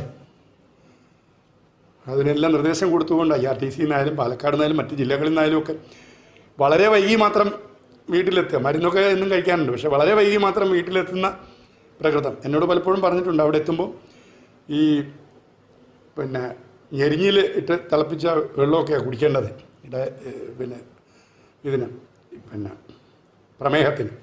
അത് ഭാര്യയെല്ലാം തയ്യാറാക്കി വെച്ചിട്ടുണ്ടാവും ചേച്ചി. പക്ഷേ അവിടെ എത്തുമ്പോഴേക്കും ഇതെല്ലാം ഈ പയറിൻ്റെ പുഴുക്ക് പോലുള്ള തോരനൊക്കെ ഉപ്പേരിയൊക്കെ ആകെ നാശമായിട്ടുണ്ടാവും. വെളുപ്പാങ്കാലത്താണ് വീട്ടിലെത്തുക, പിന്നെ പലതും കഴിക്കില്ല. അങ്ങനെയൊക്കെ അദ്ദേഹം ഒരുപാട് സഫർ ചെയ്തിട്ടുണ്ട്, ഒരുപാട് കഷ്ടപ്പെട്ടിട്ടുണ്ട്. സ്വന്തം കാര്യങ്ങളും ചിട്ടകളൊക്കെ മാറ്റി വെച്ചുകൊണ്ട് അഹോരാത്രം പ്രവർത്തിച്ചിട്ടുണ്ട്. അങ്ങനെ പ്രവർത്തിച്ചതിൻ്റെ ഫലമായിട്ടാണ് ഒരുപക്ഷെ അദ്ദേഹത്തിന് 2012 ഇപ്പുറം ഇങ്ങോട്ട് കുറേ കാലം ഓർമ്മ ഇല്ലാതെ വന്നതൊക്കെ. മരുന്നിൻ്റെയൊക്കെ കൃത്യസമയത്തുള്ള മരുന്ന് ഉപയോഗമില്ലാത്തതുകൊണ്ടോ മരുന്ന് കഴിച്ചതിൻ്റെയൊക്കെ പ്രശ്നമൊക്കെ ഉണ്ട് അതിനകത്ത്. എന്തായാലും കൊടക്കാടിൻ്റെ ഒരു ടച്ച്, കൊടക്കാടിൻ്റെ ഒരു ഇമ്പ്രസീവായിട്ടുള്ള കൊടക്കാടിൻ്റെ ഒരു ഒരു ഒരു ഒരു ഇടപെടൽ നമ്മുടെ മനസ്സിൽ തറച്ചു കഴിഞ്ഞാൽ ആരായാലും പിന്നെ CG കൊണ്ട് പറഞ്ഞതുപോലെ കൊടക്കാടിനെ പിന്നെ വിടൂല. പിന്നെ കൊടക്കാടിൻ്റെ ശാസനയും കൊടക്കാടിൻ്റെ നിർദ്ദേശങ്ങളും അവർ അനുസരിച്ചിരിക്കും. അതാണ് കൊടക്കാട് പിന്നെ എഴുതിയിട്ടുള്ള പല കവിതകളും പാട്ടുകളും ഒക്കെ തന്നെ വളരെ അതിൽ ഞാനൊരു 2 വരി പാടിക്കൊണ്ട് അവസാനിക്ക് കൂടുതൽ പറയാൻ പറ്റുന്നില്ല, കാരണം അത്രമാത്രം എനിക്ക് വൈകാരികമായി പോകും. കൊടക്കാടുമായിട്ടുള്ള ബന്ധം അങ്ങനെയാണ്, മറ്റാരെയും പോലെ അല്ല കൊടക്കാട്. ഞങ്ങളുടെ കുടുംബത്തോടും അങ്ങനെയാണ്, എന്നോടും അങ്ങനെയാണ് കൊടക്കാട്. അപ്പോൾ അതിൻ്റെ അവസാനത്തെ 2 വരി പാടാം. മട്ടിമരം കൊണ്ടുണ്ടാക്കും തീപ്പെട്ടി, കൊച്ചു കുട്ടികളുണ്ടാക്കിയിടുന്ന തീപ്പെട്ടി. മട്ടിമരം കൊണ്ടുണ്ടാക്കും തീപ്പെട്ടി, കൊച്ചു കുട്ടികൾ ഉണ്ടാക്കിയിടുന്ന തീപ്പെട്ടി. ബിയാത്തൂട്ടി, തോമസൂട്ടി, ശങ്കരൻകുട്ടി, പൊന്നുമറിയ കുഞ്ഞുമൂസ, അമ്മിണിക്കുട്ടി, അവരൊന്നിച്ചൊന്നായി ചേർന്നുണ്ടാക്കണ തീപ്പെട്ടി, നമ്മൾ ഒന്നാണെന്നോതി വിളിക്കും തീപ്പെട്ടി. അതിൻ്റെ അവസാനത്തെ വരികളാണ് എനിക്ക് ഏറ്റവും ഇഷ്ടം. ഒത്തിരിയാളെ വലിയവരാക്കണ തീപ്പെട്ടി, ഇത്തിരിയാളുടെ നെഞ്ചിൽ കത്തണ തീപ്പെട്ടി, എന്നാൽ ഒത്തിരിയാളെ വലിയവരാക്കണ തീപ്പെട്ടി. ഇത്തിരിയാളുടെ നെഞ്ചിൽ കത്തണ തീപ്പെട്ടി, എന്നാൽ ഒത്തിരിയാളെ വലിയവരാക്കണ തീപ്പെട്ടി. ശിവകാശിയിലൊക്കെ പോയിട്ടുള്ളവർക്ക് ഇത് വളരെ വേഗം ഉള്ളിൽ തട്ടും. അങ്ങനെ ഈ പ്രസംഗിക്കുമ്പോഴായാലും ക്ലാസ് എടുക്കുമ്പോഴായാലും അനുഭവരസത്തിൽ ചാലിച്ചുകൊണ്ടുള്ള അദ്ദേഹത്തിൻ്റെ അവതരണം ഒരിക്കലും മറക്കാൻ കഴിയില്ല. അദ്ദേഹത്തിൻ്റെ അകാലത്തിലുള്ള വേർപാട് സംഘടനയ്ക്കും സുഹൃത്തുക്കൾക്കും നാടിനും വലിയ നഷ്ടമാണ് ഉണ്ടാക്കിയിട്ടുള്ളത്. ഈ സമയത്ത് സ്നേഹത്തോടും ആദരവോടും വലിയ ഹൃദയവേദനയോടും കൂടി അദ്ദേഹത്തിൻ്റെ സൗഹൃദം, അദ്ദേഹത്തിൻ്റെ സ്നേഹം, അദ്ദേഹത്തിൻ്റെ കഴിവുകൾ, അദ്ദേഹത്തിൻ്റെ ഇടപെടൽ ശേഷിയൊക്കെ ഓർമ്മിക്കുകയാണ്. നന്ദി, നമസ്കാരം.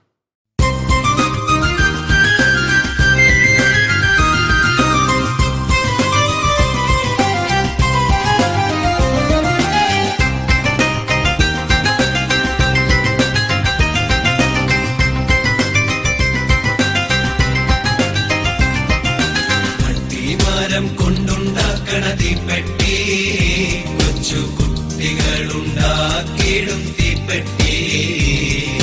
പട്ടിമരം കൊണ്ടുണ്ടാക്കണ തീപ്പെട്ടി, കൊച്ചു കുട്ടികളുണ്ടാക്കിയിടും തീപ്പെട്ടി, കൊച്ചു കുട്ടികളുണ്ടാക്കിയിടും തീപ്പെട്ടി.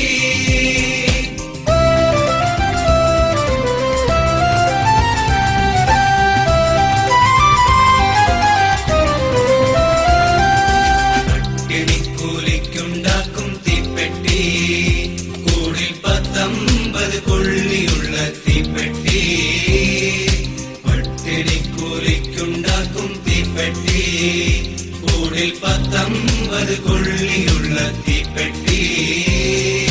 മട്ടിമരം കൊള്ളിയാക്കാൻ ഒത്തിരി ജോലി, കമ്പിയിത്തിരി മരുന്നു വയ്ക്കാൻ ഇത്തിരി ജോലി.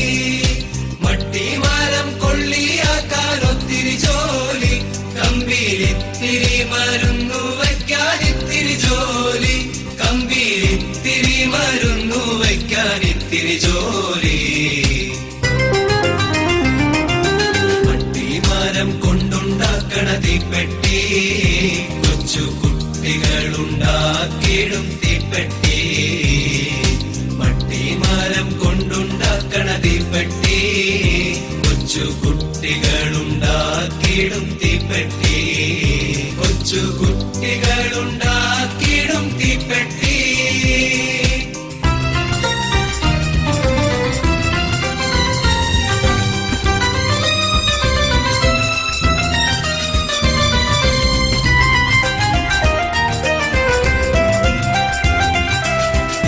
തുട്ടി തോമസ് സുട്ടി ശങ്കരൻ കുട്ടി, കുഞ്ഞിമൂസ പൊന്നുമറിയം അമ്മിണിക്കുട്ടി.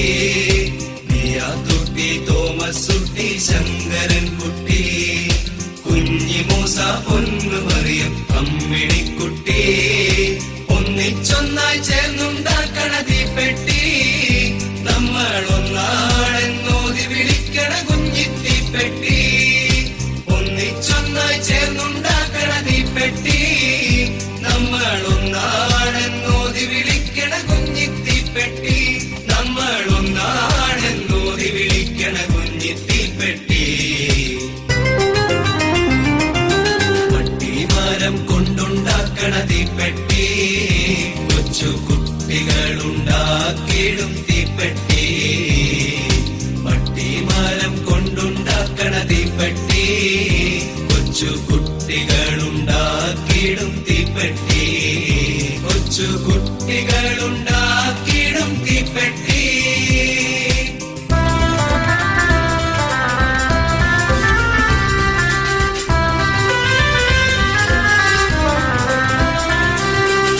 തിരിയാളുടെ നെഞ്ചിൽ കത്തണ തീപ്പെട്ടി, എന്നാൽ ഇത്തിരിയാളെ വല്യവരാക്കണ തീപ്പെട്ടി.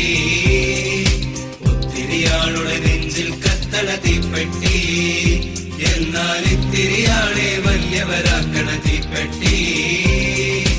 ഒന്നു കരുതി നിന്നാൽ നല്ലൊരു തീപ്പെട്ടി, അല്ലേലെന്തും ദഹിപ്പിക്കും ഈ കുഞ്ഞിത്തീപ്പെട്ടി. ഒന്നു കരുതി നിന്നാൽ നല്ലൊരു തീപ്പെട്ടി, അല്ലേലെന്തും ദഹിപ്പിക്കും ഈ കുഞ്ഞിത്തീപ്പെട്ടി.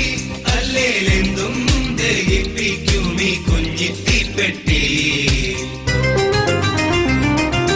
മട്ടിമരം കൊണ്ടുണ്ടാക്കണ തീപ്പെട്ടി, കൊച്ചു കുട്ടികളുണ്ടാക്കിയിടും തീപ്പെട്ടി. മട്ടിമരം കൊണ്ടുണ്ടാക്കണ തീപ്പെട്ടി, കൊച്ചു കുട്ടികളുണ്ടാക്കിയിടും തീപ്പെട്ടി. കൊച്ചു കുട്ടികളുണ്ടാക്കിയിടും തീപ്പെട്ടി.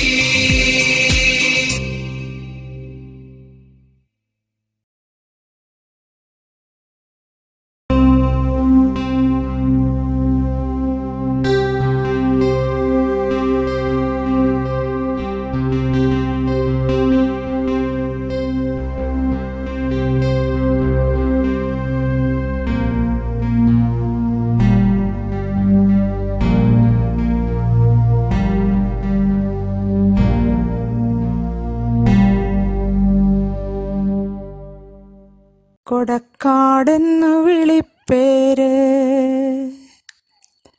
ശ്രീധരിക്കുന്നവനെന്നു പേരായൊരാൾ. കൊടക്കാട് മാഷിനെ കുറിച്ച് ആലോചിക്കുമ്പോൾ മനസ്സിലേക്ക് ഓടി വരണ ഒരു രൂപമുണ്ട് എന്ന് പറഞ്ഞിട്ടുണ്ടെങ്കിൽ എപ്പോഴും തിരക്ക് പിടിച്ച സംഘടനാ പ്രവർത്തനങ്ങളുമായിട്ട് ബന്ധപ്പെട്ട് ഒരു സ്ഥലത്ത് നിന്ന് ഒരു സ്ഥലത്തേക്ക് തിരക്ക് പിടിച്ച് ഓടി നടക്കുന്ന മാഷിൻ്റെ ഒരു രൂപം. ഞാൻ 91 കലാജാഥയിലേക്ക് സംസ്ഥാന കലാജാഥ ടീമിലേക്ക് വരുന്ന സമയത്ത് മാഷ് നിർവാഹക സമിതി അംഗമാണ്. ആ സമയത്ത് എന്ന് പറഞ്ഞിട്ടുണ്ടെങ്കിൽ ഈ കലാജാഥയുടെ സംഘടനയായിട്ട് ബന്ധപ്പെട്ട് കലാ ക്യാമ്പുകളുടെ അല്ലെങ്കിൽ കലാജാഥ കേന്ദ്രങ്ങളുടെ ജില്ലകളിലെ എല്ലാ ജില്ലകളുടെയും അതിൻ്റെയൊക്കെ സംഘടനകളുമായിട്ട് ബന്ധപ്പെട്ടുള്ളൊക്കെ തിരക്ക് പിടിച്ച് ഓടി നടക്കുന്ന ദിവസം. അതിനുശേഷം ഒരു 2000 വരെ ഞാൻ ഈ കലാജാഥയായിട്ട് ബന്ധപ്പെട്ട് സംസ്ഥാന തലത്തിലും സംഘടനാപരമായിട്ട് ജില്ലയിലും വളരെ സജീവമായിട്ട് പ്രവർത്തിച്ചിരുന്ന ആ സമയത്തൊക്കെ മാഷിനെ എപ്പോഴും കാണുന്നത് വളരെ തിരക്ക് പിടിച്ച് സംഘടനാ പ്രവർത്തനമായിട്ട് ഓടി നടക്കുന്ന ഒരു കൊടക്കാട് മാഷയാണ് കണ്ടിട്ടുള്ളത്. അപ്പോൾ എന്ന് പറഞ്ഞിട്ടുണ്ടെങ്കിൽ കൂടുതൽ സമയം മാഷുമായിട്ട് നമ്മൾക്ക് ചെലവഴിക്കാനൊരു സമയം കിട്ടിയിട്ടുള്ളത് ഈ കലാജാഥ ക്യാമ്പുകളിലാണ്. ക്യാമ്പുകളിലേക്ക് മാഷ് മിക്കവാറും വരുന്നത് ഈ സംഘാടക പ്രവർത്തനങ്ങളുമായിട്ട് ബന്ധപ്പെട്ടുള്ള യാത്രകളിൽ, നീണ്ട യാത്രകൾക്കിടയിലൊക്കെയാണ് വരുന്നത്. അതല്ലെങ്കിൽ നിർവാഹക സമിതി യോഗമൊക്കെ കഴിഞ്ഞ് തൃശ്ശൂരിൽ നിന്ന് പാലക്കാട് IRTCയിലേക്കൊക്കെ വരുന്നത് വെളുപ്പിന് വെളുത്ത് ആ സമയത്തൊക്കെ വരുമ്പോൾ എന്ന് പറഞ്ഞാൽ മാഷ് ഉറക്കച്ചറയോടുകൂടി ഒക്കെ ആയിരിക്കും, ക്ഷീണിച്ചൊക്കെ ആയിരിക്കും വരണമെങ്കിൽ പോലും മാഷിനോട് നമ്മൾ എന്താ മാഷ ഉറങ്ങാൻ പറ്റിയില്ലല്ലേ, അല്ലാണ്ട് ക്ഷീണം. അപ്പം ഇതൊന്നും പ്രശ്നമില്ല, നമ്മുടെ പ്രശ്നം ഇപ്പോൾ ജാഥ നടക്കും, കലാജാഥ അല്ലെങ്കിൽ അല്ലാത്ത 100 കൂട്ടം കാര്യങ്ങളില്ലേ, അപ്പോൾ ഉറങ്ങാൻ പറ്റിയില്ല അല്ലേന്ന് ചോദിക്കുമ്പോൾ നമ്മൾ ഉറങ്ങി, നമുക്കൊരു കമ്പി കിട്ടി, അപ്പം അതിൽ ചാരി നിന്നാലും നമ്മൾ ഉറങ്ങും എന്നുള്ള അങ്ങനെയുള്ള വളരെ സ്വതസിദ്ധമായ ആ നർമ്മത്തോടുകൂടി മാഷ് പറയുന്ന ആ ഒരു കാര്യം ഒക്കെ ആണ് മനസ്സിൽ വരെ. എപ്പോഴും എത്ര തിരക്ക് പിടിച്ചതാണെങ്കിലും എന്തെല്ലാം വ്യക്തിപരമായ ബുദ്ധിമുട്ടുകൾ ഉണ്ടെങ്കിലും മാഷിൻ്റെ പ്രസന്നതയും ആ ഒരു ഊർജ്ജസ്വലതയും വിട്ടുകളഞ്ഞിട്ട്, അല്ലെങ്കിൽ മാഷ് ഒരു തളർന്നിരിക്കുന്ന രീതിയിൽ ഒരിക്കലും മാഷെ നമ്മൾ കണ്ടിട്ടില്ല. മാഷിൻ്റെ പ്രസന്നത മുഖത്തുനിന്ന് മാറിയിട്ട് നമുക്ക് ക്ലാസ് എടുക്കുന്ന സമയങ്ങളിൽ അവിടെ ഗൗരവം പ്രശ്നം പറയുന്ന കാര്യങ്ങളുടെ ഗൗരവം പറയുന്ന കാര്യങ്ങൾ പറയുമ്പോഴുള്ള ആ ഒരു ഗൗരവഭാവം അല്ലാതെ എപ്പോഴും വളരെ പ്രസന്നനായും നർമ്മ സംഭാഷണങ്ങളിലൂടെ നമ്മളെ വളരെ ഗൗരവമുള്ള കാര്യങ്ങളാണെങ്കിൽ പോലും നമ്മൾക്ക് അത് പറഞ്ഞു തരുന്ന രീതിയിലുള്ളൊരു മാഷിനെയാണ് എപ്പോഴും നമുക്ക് കൊടക്കാട് മാഷ് എന്ന് പറയുമ്പോൾ ആലോചിക്കാൻ പറ്റുള്ളൂ. അപ്പം എൻ്റെ മനസ്സിൽ ആ മാഷിനെ കുറിച്ചുള്ള ആ ഒരു ഓർമ്മ അത് ഞാൻ ചില വരികളായിട്ട് കുറിച്ചിട്ടുണ്ട്. മാഷിൻ്റെ ഓർമ്മകൾക്ക് മുൻപിൽ അതൊരു ശ്രദ്ധാഞ്ജലിയായിട്ട് അർപ്പിക്കുകയാണ്. തൂവെള്ള വസ്ത്രവും ഉലഞ്ഞ മുടിയും മുഷിഞ്ഞ മുഖവും ഉറക്കം വിടാതെ മയങ്ങും മിഴികളും, കയ്യിൽ കറുത്തോരു തോൽ ബാഗ്, മറുകൈയിൽ കാലൻ കുട, കുത്തി നടക്കും വടികണക്കെ, ബാഗിനൊപ്പം കൂട്ടിപ്പിടിച്ച മുണ്ടിൻ കോന്തല. തൂവെള്ള വസ്ത്രവും ഉലഞ്ഞ മുടിയും മുഷിഞ്ഞ മുഖവും ഉറക്കം വിടാതെ മയങ്ങും മിഴികളും, കയ്യിൽ കറുത്തോരു തോൽ ബാഗ്, മറുകൈയിൽ കാലൻ കുട, കുത്തി നടക്കും വടികണക്കെ, ബാഗിനൊപ്പം കൂട്ടിപ്പിടിച്ച മുണ്ടിൻ കോന്തല. മെല്ലെ നടന്നു വരുന്നു ഓർമ്മയിൽ, മെല്ലെ നടന്നു വരുന്നു ഓർമ്മയിൽ, നനുത്തോരു ചെറുപുഞ്ചിരി നീട്ടി, കുസൃതി നിറയ്ക്കും കളിവാക്കിൽ, കുശലം കിലുങ്ങും കളി ചിരി വാക്കുകൾ, ഗൗരവഭാവം വിടാതെ പറയും ഫലിതത്തിൽ, തെളിയുന്ന നേരും നിറം കെട്ട സത്യവും, എന്തെന്തൊരൂർജം പകർന്നു നമുക്കു മാർഗമായി ദീപമായി കർമ്മപഥങ്ങളിൽ, എന്തെന്തൊരൂർജം പകർന്നു നമുക്കു മാർഗമായി ദീപമായി കർമ്മപഥങ്ങളിൽ.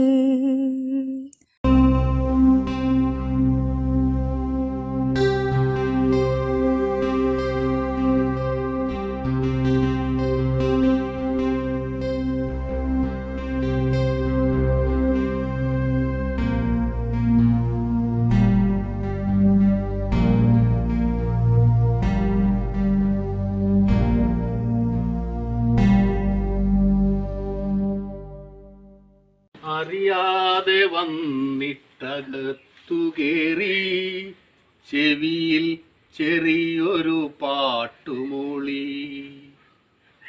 വിരിയുമീ പൂമൊട്ടിനുള്ളിലേതോ പരിമളം പൂശി പറന്നുപോയി, കൊടക്കാട് ശ്രീധരൻ മാഷ് ഓർക്കുമ്പോൾ ഒരുപാട് ഓർമ്മകളാണ് എൻ്റെ മുന്നിലേക്ക് ഇങ്ങനെ വരുന്നത്. ഞാൻ അധിക കാലം മാഷായിട്ട് അടുത്ത ബന്ധം പുലർത്താനൊന്നും എനിക്ക് കഴിഞ്ഞില്ല. ഏകദേശം ഗലീലിയോ നാടകത്തിൻ്റെ ആ സമയത്ത് ആ ക്യാമ്പ് IRTC പാലക്കാട് IRTC നടക്കുമ്പോഴാണ് മാഷായിട്ടുള്ള അടുപ്പും പരിചയവും ഒക്കെ ഉണ്ടാകുന്നത്. എന്ത് കാര്യം വളരെ രസമായിട്ട് പറഞ്ഞു തരിക, അതൊക്കെയാണ് മാഷ് ഒരു പ്രത്യേകതയെ. മാഷക്ക് ഏത് കാലത്തുള്ള ഒരു പണിയാണ് എന്താ വെച്ചാൽ വീട്ടിൽ പറയാതെയാ പോരുക. വീട്ടിൽ അറിഞ്ഞിട്ടും ഉണ്ടാവില്ല, വിവരം അറിഞ്ഞിട്ടും ഉണ്ടാവില്ല.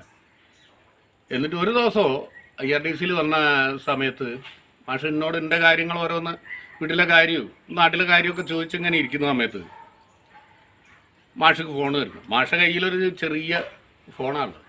അതിൽ സംസാരിക്കുമ്പോൾ നമുക്ക് കേൾക്കാം, അവിടെ നിന്ന് ഇങ്ങോട്ട് പറയുന്ന ആളെ നമുക്ക് കേൾക്കാം. അപ്പോൾ മാഷ്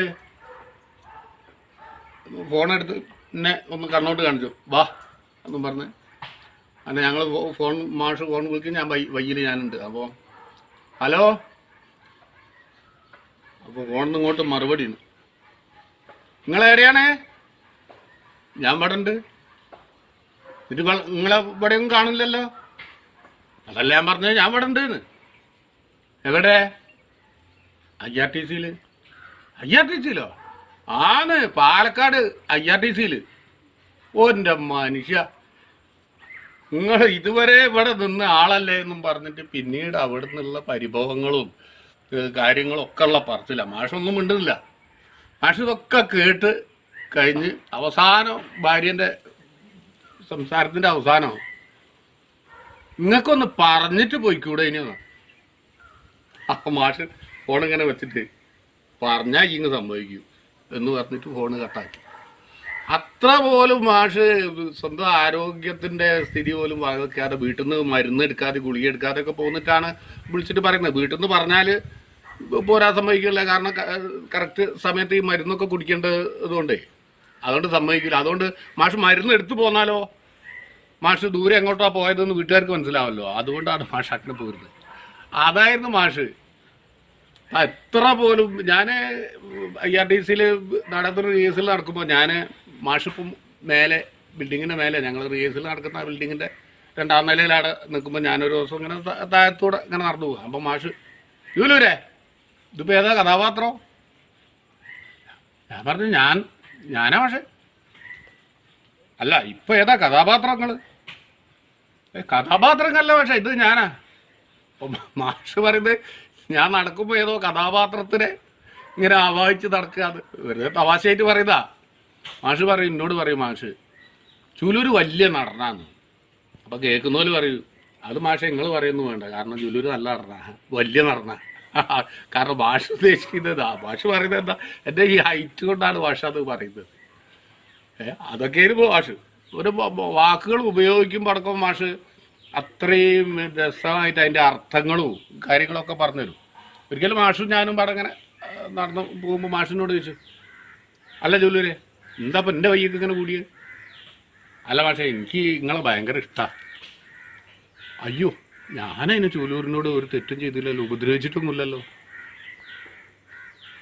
അതല്ലേ മാഷേ ഞാൻ പറഞ്ഞത്, എനിക്ക് മാഷ ഭയങ്കര ഇഷ്ടമാണ്. അതുകൊണ്ടല്ലേ ഞാൻ പറഞ്ഞത്, ഞാനതിന് ചൂലൂരിനോട് പിന്നെ അങ്ങനത്തെ ദോഷമായിട്ടുള്ളതോ ഒന്നും ചെയ്തില്ല. അതാണല്ലോ മാഷെ ഞാൻ നിങ്ങളെ ഇഷ്ടപ്പെടുന്നത്. മാഷ് പറഞ്ഞു, ഈ ഭയങ്കര ഇഷ്ടം വേണ്ട, ഈ ഭയം എന്ന് പറഞ്ഞാൽ എന്താ ചൂലൂരെ? അപ്പം ഞാൻ പറഞ്ഞു, ഭയം എന്ന് പറഞ്ഞാൽ ഭയങ്കരം എന്ന് പറഞ്ഞാലോ പേടിപ്പെടുത്തും. അപ്പോൾ പേടിപ്പെടുത്തുന്ന ഇഷ്ടം എന്നോട് തോന്നണം, ഞാൻ പേടിപ്പെടുത്തുന്നത് എന്താ ചൂലൂരിനോട് ചെയ്തിട്ടുണ്ടാവില്ലേ? ഓ അല്ല മാഷേ, അന്നപ്പോൾ ഈ റിയാലിറ്റി ഷോയിലൊക്കെ കാണല്ലോ, പിന്നെ ഇങ്ങനെ കുട്ടികളൊക്കെ പാട്ടൊക്കെ പാടുമ്പോൾ എനിക്ക് ഭയങ്കരമായിട്ട് ഇഷ്ടപ്പെട്ടു എന്നൊക്കെ ഇങ്ങനെ ജഡ്ജസ് പറയുന്നതൊക്കെ കേൾക്കാം. അതുണ്ടാവും, അത് ഞാനും കേൾക്കുന്നുണ്ട്. അതെന്ന് പറഞ്ഞിട്ടുണ്ടെങ്കിൽ ഓരോ സന്ദർഭത്തിനനുസരിച്ച് ഇപ്പോൾ നമ്മൾ അങ്ങനെയാണ് വാക്കുകൾ ഉപയോഗിക്കുക. അപ്പോൾ ഭയങ്കരം എന്ന് പറഞ്ഞാൽ അതിൻ്റെ അർത്ഥം തലത്തിൽ നോക്കുമ്പോൾ അത് ഭയപ്പെടുത്തുന്ന എന്നൊക്കെയാണ്. ഭയങ്കര ഇഷ്ടം എന്ന് പറഞ്ഞാൽ ഭയപ്പെടുത്തുന്ന, ഭയം അനുഭവപ്പെടുന്ന ഒരു ഇഷ്ടം എന്നൊക്കെയാണ് എന്നൊക്കെ മാഷ അതിൻ്റെ അർത്ഥങ്ങളൊക്കെ പറഞ്ഞു തരും. അതായിരുന്നു മാഷെ ഈ വേർപാടിൽ മാഷെ ഓർമ്മയ്ക്ക് മുന്നിൽ ഞാൻ ശിരസ് വന്നിരിക്കുന്നു.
ഇവിടെ ജനിച്ചവരെല്ലാം നമ്മുടെ തലയും കൈകളുമാണെന്ന്. ഇവിടെ ജനിച്ചവരെല്ലാം നമ്മുടെ തലയും കൈകളുമാണെന്ന്. സേതുഹിമാചല നിരകൾ നമ്മുടെ ധീരമനസ്സുകളാണെന്ന്. ധീരമനസ്സുകളാണെന്ന്. സേതുഹിമാചല നിരകൾ നമ്മുടെ ധീരമനസ്സുകളാണെന്ന്. ധീരമനസ്സുകളാണെന്ന്. ഇനിയും ഉറക്കെ പറയുക നമ്മൾ കഭയം നമ്മുടെ നാടെന്ന്. അഭയം ഭാരത നാടെന്ന്. ഇനിയും ഉറക്കെ പറയുക നമ്മൾ.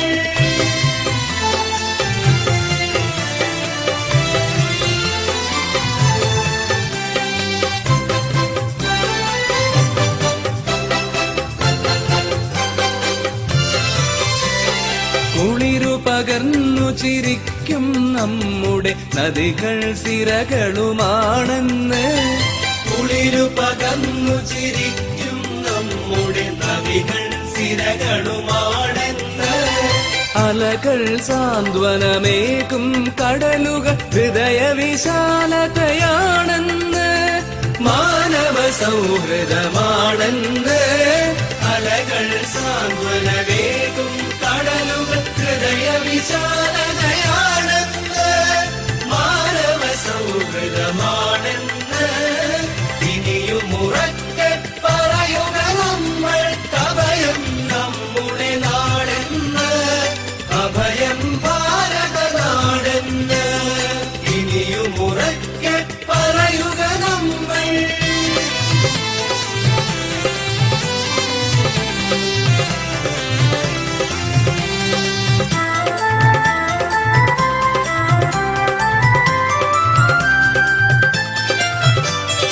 എവിടെയുമുയരും തേങ്ങൽ നമ്മുടെ ചുടുകണ്ണീർ കണമാണെന്ന്. എവിടെയുമുയരും തേങ്ങൽ നമ്മുടെ ചുടുകണ്ണീർ കണമാണെന്ന്. എവിടെ വിരിഞ്ഞെന്നാലും മൊട്ടുകൾ ചൊരിയും പൂമണമാണെന്ന്. ചൊരിയും പൂമണമാണെന്ന്. എവിടെ വിരിഞ്ഞെന്നാലും മൊട്ടുകൾ ചൊരിയും പൂമണമാണെന്ന്. ചൊരിയും പൂമണമാണെന്ന്. ഇനിയും ഉറക്കെ പറയുക നമ്മൾ കഭയം നമ്മുടെ നാടെന്ന്. അഭയം ഭാരത നാടെന്ന്. ഇനിയും ഉറക്കെ പറയുക നമ്മൾ കഭയം നമ്മുടെ നാടെന്ന്. അഭയം ഭാരത നാടെന്ന്. അഭയം ഭാരത നാടെന്ന്. അഭയം ഭാരത നാടെന്ന്.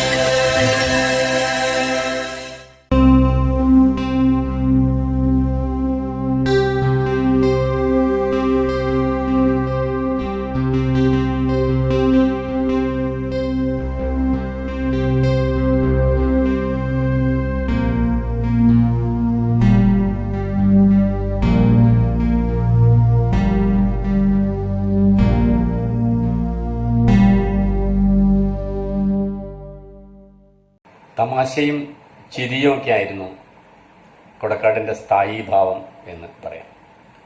സാധാരണ നമ്മുടെ ക്യാമ്പുകളുടെ ഒരു പ്രത്യേകതയുണ്ടല്ലോ, അവസാനം ക്യാമ്പ് തുടങ്ങി 10 ദിവസത്തെ ക്യാമ്പാണെങ്കിൽ ആദ്യത്തെ ദിവസം, രണ്ടാമത്തെ ദിവസം, മൂന്നാമത്തെ ദിവസം ആളെത്തിയിട്ടുണ്ടാവില്ല, സ്ക്രിപ്റ്റ് ആയിട്ടുണ്ടാവില്ല. ഇങ്ങനെ സംവിധായകന്മാർ വന്ന് നിൽക്കുന്നുണ്ടാവും, പാട്ട് ട്യൂൺ ചെയ്യാമെന്നവർ വന്നിട്ടുണ്ടാവും. ഇങ്ങനെ ഒരുപാട് പ്രശ്നങ്ങളും ഒക്കെ ഉള്ള സമയത്ത് പോലും കൊടക്കാട് ക്യാമ്പിലെത്തിക്കഴിഞ്ഞാൽ പിന്നെ ആർക്കും ദേഷ്യം പിടിച്ചൊന്നും പറയാൻ പറ്റാത്ത ഒരു സ്ഥിതി വരും. സാധാരണ നിലക്ക് കൊടക്കാട് ക്യാമ്പിൽ വരുന്നത് സ്ക്രിപ്റ്റ് എഴുതുന്ന ഒരാൾ എന്നുള്ള തരത്തിലൊന്നും അല്ല. ക്യാമ്പിൻ്റെ ഒരു സംഘാടകൻ, അതിൻ്റെ ഒരു നേതൃസ്ഥാനത്ത് നിൽക്കുന്ന ആൾ എന്നുള്ള തരത്തിലാണ്. പക്ഷേ ഒരു നിവൃത്തിയില്ലാത്ത ചില സാഹചര്യങ്ങളിൽ നമുക്ക് 2-3 ദിവസം കഴിഞ്ഞ് സ്ക്രിപ്റ്റൊന്നും ആയിട്ടില്ല എന്ന് തോന്നിക്കഴിഞ്ഞാൽ കൊടക്കാട് അതിമനോഹരമായിട്ട് സ്ക്രിപ്റ്റുകളും എഴുതും. അങ്ങനെ കൊടക്കാട് എഴുതുന്ന സ്ക്രിപ്റ്റിൻ്റെയും സ്ഥായീഭാവം എന്ന് പറയുന്നത് തമാശയായിരിക്കും. എല്ലാം വളരെ രസകരമായിട്ടാണ് അവതരിപ്പിക്കുക. ഇപ്പോൾ 2003 ഒരു ജാഥയിൽ നമ്മൾ ഒരു ശാസ്ത്രകലാജാഥയിൽ കൊടക്കാടിൻ്റെ നിത്യനരകത്തിലേക്ക് എന്നുള്ളൊരു സ്ക്രിപ്റ്റ് ഉണ്ടായിരുന്നു. അപ്പോൾ അത് സ്ക്രിപ്റ്റായിട്ട് എഴുതുന്നതിന് മുമ്പ് തന്നെ ഞങ്ങളടുത്ത് വന്നിട്ട് ആ കഥ ഇങ്ങനെ പറയും. ആ കഥ കേൾക്കുമ്പോൾ തന്നെ നമ്മളപ്പം തന്നെ ചിരിക്കാൻ തുടങ്ങും. അങ്ങനെയാണ് നരകവും സ്വർഗവും വേർതിരിക്കുന്ന ചിത്രഗുപ്തൻ്റെ ഒരു സ്ഥലത്ത് വെച്ചിട്ടാണ് ഈ നാടകം ആരംഭിക്കുന്നത്. അപ്പോൾ ഒരാൾ ഒന്ന് പറയുന്നുണ്ട്, അല്ല ഇവിടുത്തെ രീതിയും ചട്ടമൊന്നും എനിക്ക് വലിയ പരിചയമില്ലല്ലോ എന്ന് പറയുന്നുണ്ട്. മറ്റേ ആൾ പറയുന്നത്, അതൊക്കെ ഞാനെങ്ങനെ അറിയാനാണ്, ഞാനും ഇവിടെ ആദ്യമായിട്ടല്ലേ വരുന്നത്. എല്ലാവരും മരിക്കുന്ന ആദ്യമായിട്ടല്ല, ആ തരത്തിലാണ് ഇത് ഈ നാടകം പിന്നെ ആരംഭിക്കുന്നത്. വിദ്യാഭ്യാസത്തിന്റെ സ്വാശ്രയവൽക്കരണം അതൊക്കെയാണ് അന്ന് പ്രശ്നം ആയിട്ട് എടുത്തിരുന്നത്. അപ്പോൾ ഇവിടെ വന്നിട്ട് ക്യൂ നിന്ന് കേരളത്തിൽ നിന്ന് വന്ന ആൾക്കാർക്ക് തീരെ കാത്തു നിൽക്കാനൊന്നും നേരമില്ല, അവർ ക്യൂ നിൽക്കുന്നൊന്നും പറ്റില്ല. അപ്പം ഇവിടെയുണ്ടോ മെറിറ്റിന്റെ ശല്യം എന്നാണ് ഒരു കഥാപാത്രം ചോദിക്കുന്നത്. മെറിറ്റ് എന്തോ വലിയ ശല്യമാണ്, കാശ് കൊടുത്ത് കിട്ടുമെങ്കിൽ വളരെ എളുപ്പത്തിൽ കാര്യം നടത്താം എന്നുള്ള തരത്തിലാണ് അവർ വരുന്നത്. അവിടെ ഇവിടെ സ്വാശ്രയ സ്വർഗമുണ്ടോ, സ്വാശ്രയമായിട്ട് കിട്ടാം, എത്ര പൈസ വേണമെങ്കിൽ കൊടുക്കുക, സ്വാശ്രയ സ്വർഗമുണ്ടോ എന്ന് ചോദിക്കുന്നത്. സ്വാശ്രയ മെഡിക്കൽ കോളേജുകളൊക്കെ വളരെ സജീവമായിട്ട്, അല്ലെങ്കിൽ സ്വാശ്രയ എഞ്ചിനീയറിംഗ് കോളേജൊക്കെ വളരെ സജീവമായിട്ട് നിന്ന ഒരു കാലത്താണ് സ്വാശ്രയ സ്വർഗമുണ്ടോ എന്ന ചോദ്യം കൊടക്കാടിന്റെ ആ നാടകത്തിൽ ചോദിക്കുന്നത്. ആ നാടകത്തിന്റെ ക്ലൈമാക്സിലേക്ക് എത്തുന്ന സമയത്തും അങ്ങനെ തന്നെയാണ്. ആദ്യം നരകം സ്വർഗത്തെ കാണിച്ചു കൊടുത്തു. ഒരാൾക്ക് 4 പോയിന്റാണ്, 4 പുണ്യവും 4 പാപമുണ്ട്. അങ്ങനെ രണ്ടും ഒരേ ഈക്വൽ ആയതുകൊണ്ട് ചിത്രഗുപ്തനും യമനും പറഞ്ഞു നിങ്ങൾക്ക് ഇഷ്ടമുള്ളത് സ്വീകരിക്കാം എന്ന് പറഞ്ഞു. അപ്പൊ ആദ്യം സ്വർഗം കാണിച്ചു, ആദ്യം നരകമാണ് കാണിച്ചു കൊടുത്തത്. നരകം കാണിച്ചു കൊടുത്തപ്പോൾ നരകം അതിമനോഹരമായിരിക്കുന്നു, ഭയങ്കര അടിപൊളി പാട്ടും നല്ല രസമൊക്കെ ആയിട്ട്. പിന്നെ എന്നാ സ്വർഗം ഒന്ന് കണ്ടുകളയാന്ന് വെച്ചാൽ സ്വർഗത്ത് പോയപ്പോൾ സ്വർഗം അത്ര പോരാ. അങ്ങനെ എന്നാ പിന്നെ വേണ്ട, ഞാൻ നരകത്തിൽ തന്നെ പോയിക്കൊള്ളാം എന്ന് പറഞ്ഞു. ഇയാൾ നരകം ഓപ്റ്റ് ചെയ്തിട്ട് നരകത്തിന്റെ വാതിൽ കയറി ഉള്ളിൽ കയറിയപ്പോഴാണ് ആദ്യം കണ്ട സാധനമൊന്നുമല്ല, പിന്നെ ആകെ വലിയ ബുദ്ധിമുട്ടൊക്കെയാണ് നരകത്തിൽ. നിങ്ങൾ എന്നെ പറ്റിക്കായിരുന്നു, എനിക്കിവിടെ നിൽക്കാൻ പറ്റില്ല, ഞാൻ പോവാണെന്ന് പറഞ്ഞ സമയത്ത് അവിടുന്ന് ചിത്രഗുപ്തനും യമനും കൂടെ പറയുന്നത് നരകവും സ്വർഗവും നടത്താനുള്ള ഉത്തരവാദിത്വവും ഇപ്പം കോർപ്പറേറ്റുകൾ ഏറ്റെടുത്തിരിക്കുന്നു, ഒരു വലിയ മൾട്ടിനാഷണൽ കമ്പനി ഏറ്റെടുത്തിരിക്കുന്നത്. 80% ഷെയറും ആ കമ്പനിയുടെയാണ്. അതുകൊണ്ട് വരുന്ന ആൾക്കാരെ നരകത്തിലേക്ക് ആകർഷിക്കാൻ വേണ്ടിയിട്ട് ആദ്യം തന്നെ കുറെ പിന്നെ ഭയങ്കര അടിപൊളിയായിട്ടുള്ള പാട്ടും ഭയങ്കര സന്തോഷിക്കുന്ന ചിത്രങ്ങളൊക്കെ കൊടുത്തിട്ട് ഒരു പബ്ലിസിറ്റിയാണ് ആദ്യം. നരകം ഉള്ളിൽ വേറെ തന്നെയുണ്ട്. അങ്ങനെയാണ് ആ നാടകം അവസാനിക്കുന്നത്. ഈ തരത്തിൽ ഏതൊരു വിഷയം എടുക്കുകയാണെങ്കിൽ, ഒരു വിവാഹം കഴിക്കുന്നതിന്റെ ആഡംബരത്തെക്കുറിച്ച് പറയുന്ന ഒരു നാടകത്തിൽ, കൊടക്കാടിന്റെ നാടകത്തിൽ ഒഡ്യാണം വലിയൊരു കഥാപാത്രമായിട്ട് വരുന്നുണ്ട്. ഒഡ്യാണം ധരിക്കുന്ന ഒരു രൂപം. ഇങ്ങനെ ഓരോ സാഹചര്യത്തിലും നമ്മൾ പരീക്ഷത്ത് വല്ലാതെ ബുദ്ധിമുട്ടിലാവപ്പെടുന്ന സമയത്ത്, നമുക്കൊരു സ്ക്രിപ്റ്റ് ഇല്ലാത്ത സമയത്ത് കൊടക്കാട് അവിടെ ഉണ്ടെങ്കിൽ നമുക്ക് പേടിക്കാനില്ല. കൊടക്കാടുമായിട്ട് ചർച്ച ചെയ്താൽ നാടകവും ഉണ്ടാവും, പാട്ടും ഉണ്ടാവും, എല്ലാ കാര്യവും ഉണ്ടാവും എന്നുള്ള ഒരു രീതിയാണ്. അതുപോലെ ഏറ്റവും രൂക്ഷമായിട്ട് തെറി പറയുകയും ചീത്ത പറയുകയും ചെയ്യുന്ന ചില സംവിധായകരുണ്ടല്ലോ, കള്ളുപിടിച്ച് വന്നിട്ടൊക്കെ ചീത്ത പറയുകയൊക്കെ ചെയ്യുന്ന അവർ പോലും കൊടക്കാട് മാഷെ കണ്ടു കഴിഞ്ഞാൽ വല്ലാതെ ബഹളമൊന്നും ഉണ്ടാക്കാതെ ഒതുങ്ങിപ്പോകുന്ന ഒരു സ്ഥിതി ഉണ്ടായിരുന്നു. അങ്ങനെ നമ്മുടെ ഒരു സൗമ്യ മുഖമുണ്ട്. പരിഷത്തിന്റെ പൊതുവെയുള്ള മുഖം എന്ന് പറഞ്ഞാൽ തന്നെ സൗമ്യമാണ്. ആ സൗമ്യമായ പരിഷത്തിന്റെ മുഖത്തിൽ ഏറ്റവും സൗമ്യമായിട്ടുള്ള ഒരു ഓർമ്മയായിട്ട് കൊടക്കാട് മനസ്സിൽ വരികയാണ്. ഒരുപാട് ക്യാമ്പുകളിൽ, ഒരുപാട് പിന്നെ കലാജാഥയുടെ സ്ക്രിപ്റ്റ് ക്യാമ്പുകളിലൊക്കെ തന്നെ കൊടക്കാടിന്റെ സാന്നിധ്യം മനസ്സിലേക്ക് ആവർത്തിച്ച് വരുന്നുണ്ട്. എന്തായാലും കൊടക്കാടിനെ ഈ തരത്തിൽ നമ്മുടെ കലാജാഥയുടെ വിഭാഗം കൊടക്കാടിനെ ഓർമ്മിക്കാൻ വേണ്ടിയിട്ട് സമയം കണ്ടെത്തിയതിൽ വലിയ സന്തോഷവും അദ്ദേഹത്തോടുള്ള ആദരവും പ്രകടിപ്പിക്കുക.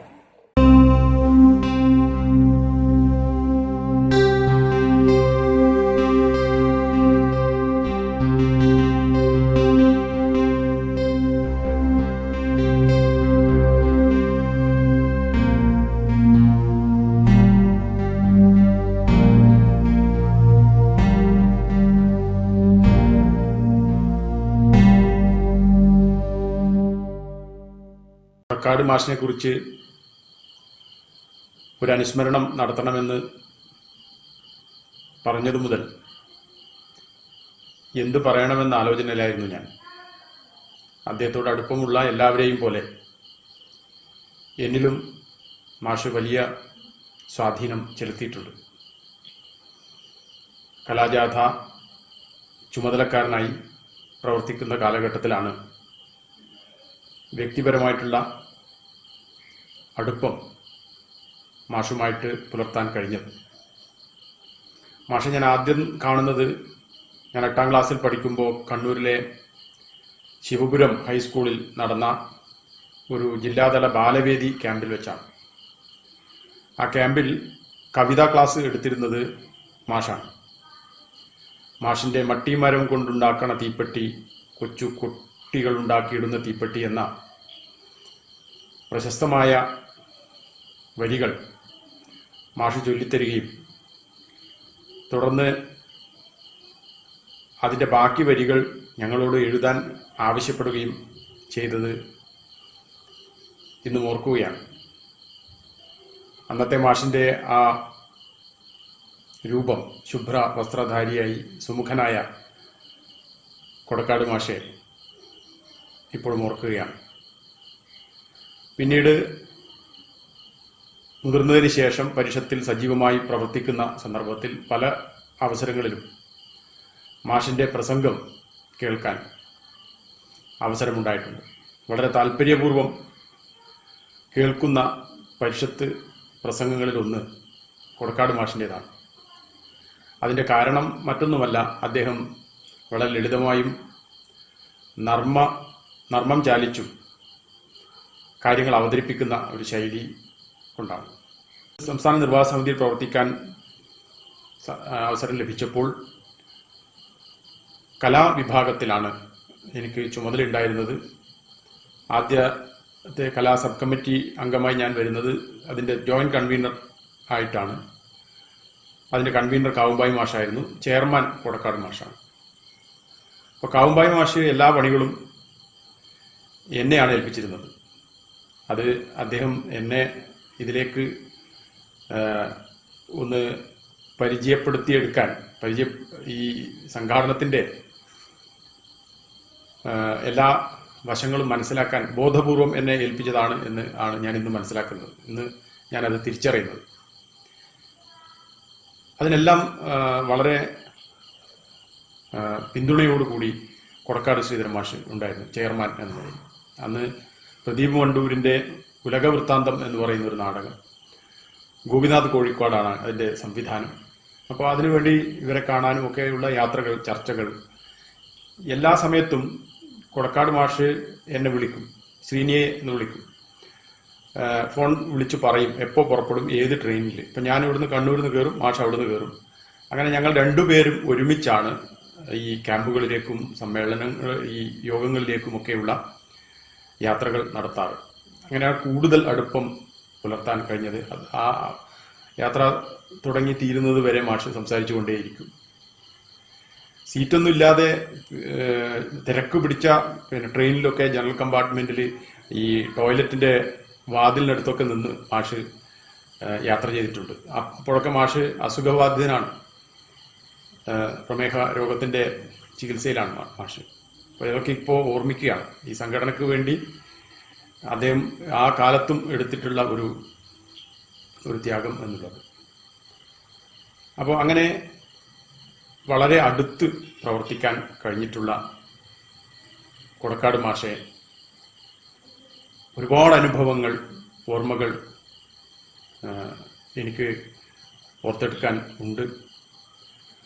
പക്ഷെ ആ ഓർമ്മകളുടെ ലോകത്ത് നിന്നും മാഷ് പിന്നോട്ട് പോകുന്നു എന്നൊരു തിരിച്ചറിവ് എന്നിൽ വല്ലാത്ത ഞെട്ടൽ ഉണ്ടാക്കിയിട്ടുണ്ട്. അദ്ദേഹത്തെ കാണുവാൻ വേണ്ടി 2-3 അവസരങ്ങളിൽ വീട്ടിൽ പോയപ്പോൾ ഉണ്ടായ അനുഭവങ്ങൾ ഒക്കെ വല്ലാതെ വിഷമിപ്പിച്ചിട്ടുണ്ട്. എന്തായാലും പരിഷത്തിൻ്റെ ചരിത്രത്തിൽ, പരിഷത്തിൻ്റെ കലാജാഥ ചരിത്രത്തിൽ ഒക്കെ ശ്രീധരൻ മാഷ് എന്നും ഓർമ്മിക്കപ്പെടും എന്നതിൽ യാതൊരു സംശയവുമില്ല. വ്യക്തിപരമായി സംഘടനാ പ്രവർത്തനത്തിൻ്റെ പാഠങ്ങൾ പറഞ്ഞു തന്ന ആ വലിയ മനുഷ്യൻ ഇപ്പോൾ കൂടെയില്ല എന്നുള്ള ഒരു യാഥാർത്ഥ്യം അംഗീകരിക്കാൻ സത്യത്തിൽ പറ്റുന്നില്ല. അദ്ദേഹത്തിൻ്റെ ഓർമ്മകൾക്ക് മുമ്പിൽ പ്രണമിച്ചുകൊണ്ട് ഞാൻ എൻ്റെ വാക്കുകൾ നിർത്തുകയാണ്.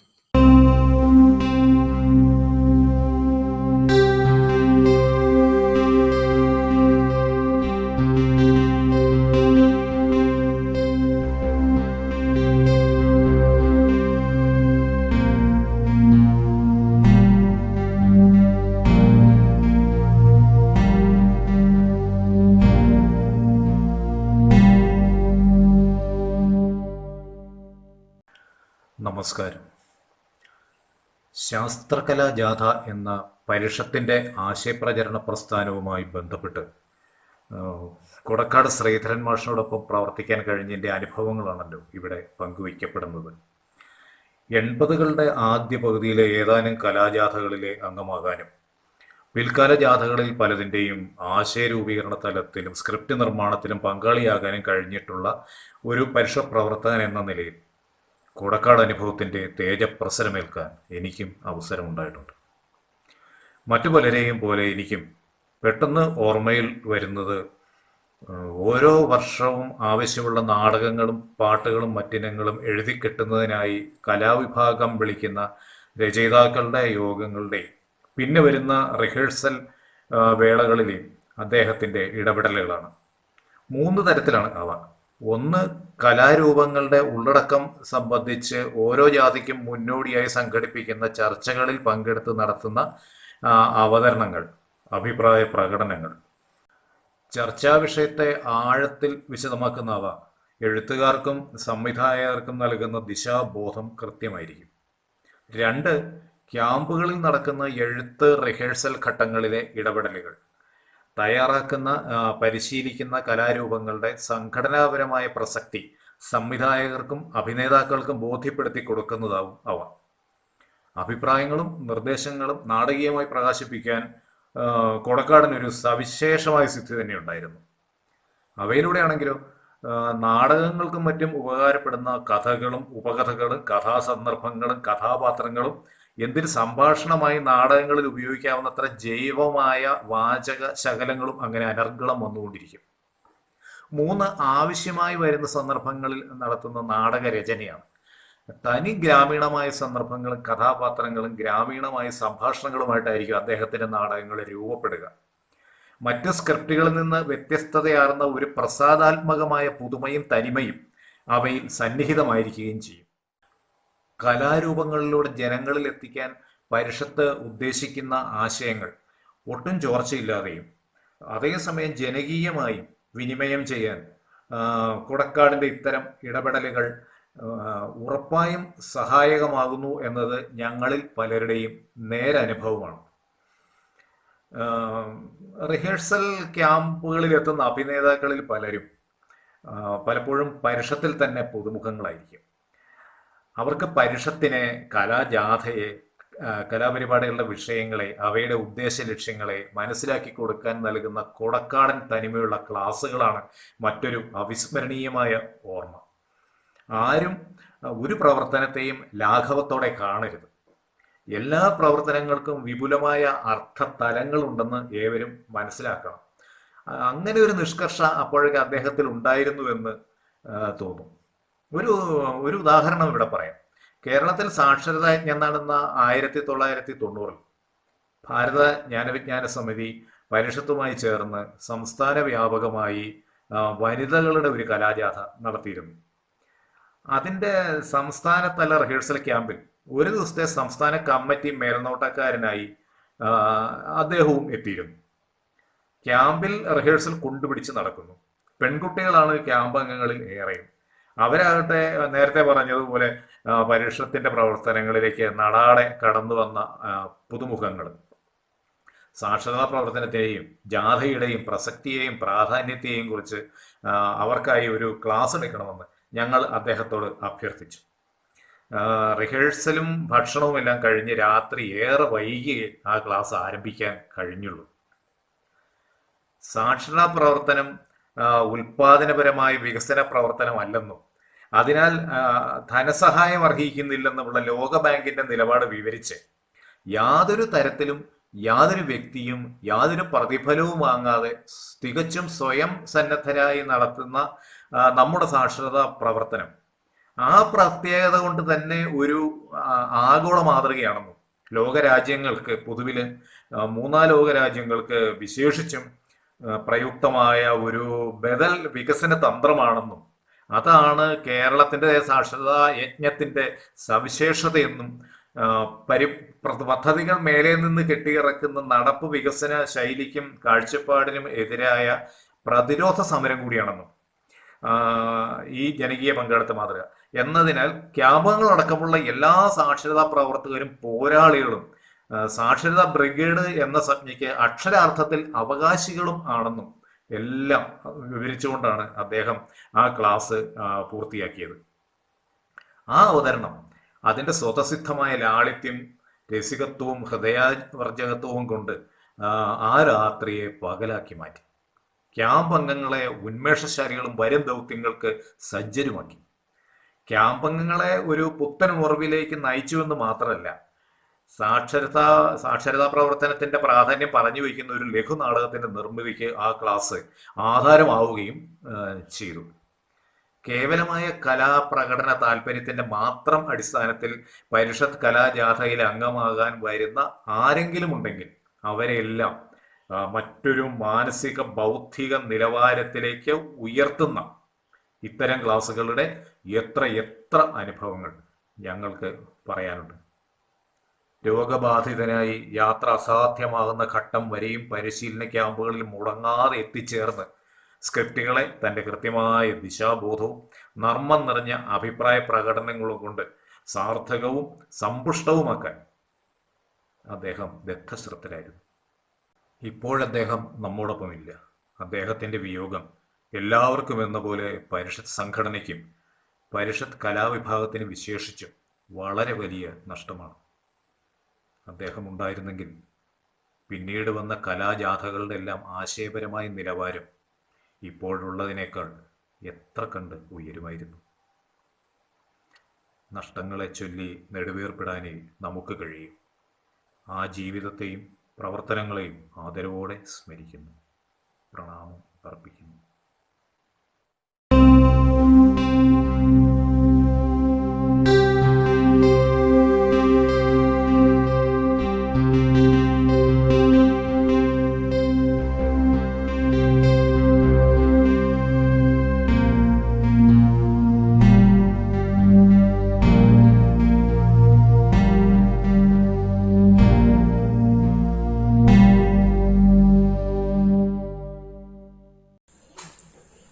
കേരള ശാസ്ത്ര സാഹിത്യ പരിഷത്തിന്റെ മുൻനിര പ്രവർത്തകരിൽ ഒരാളായ ശ്രീ കൊടക്കാട് ശ്രീധരൻ മാഷ് നമ്മെ വിട്ടുപിരിഞ്ഞിട്ട് 2 വർഷം തികയുകയാണ്. രചനകളിലൂടെയും തനതായ സംഘടനാ പ്രവർത്തന ശൈലിയിലൂടെയും സംഘടനാ പ്രവർത്തനം മികവുറ്റതാക്കിയ അദ്ദേഹത്തിൻ്റെ സ്മരണയ്ക്ക് മുന്നിൽ അദ്ദേഹത്തിൻ്റെതായ ചില വരികൾ ആദരപൂർവം സമർപ്പിക്കുകയാണ്.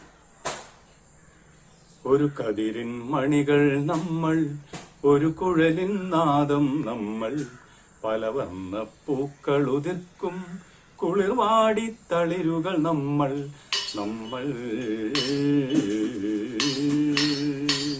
ഒരു കതിരിൻ മണികൾ നമ്മൾ, ഒരു കുഴലിൻ നാദം നമ്മൾ, പലവർണ്ണ പൂക്കളുതിർക്കും കുളിർവാടി തളിരുകൾ നമ്മൾ നമ്മൾ.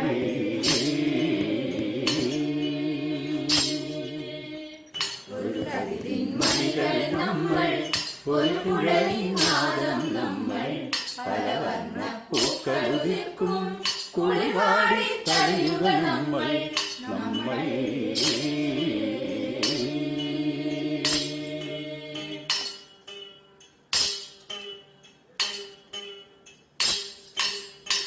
ഒരു കൊട്ടക്കൊട്ടിച്ചിരി നമ്മൾ, കുനുകുസൃതി പൂക്കുട നമ്മൾ, ഒരു കൊട്ടക്കൊട്ടിച്ചിരി നമ്മൾ, കുനുകുസൃതി പൂക്കുട നമ്മൾ, ബഹുവർണ്ണ പൊലിമ ചുരത്തും തൂവെള്ളക്കിരണം നമ്മൾ, ബഹുവർണ്ണ പൊലിമ ചുരത്തും തൂവെള്ളക്കിരണം നമ്മൾ നമ്മൾ.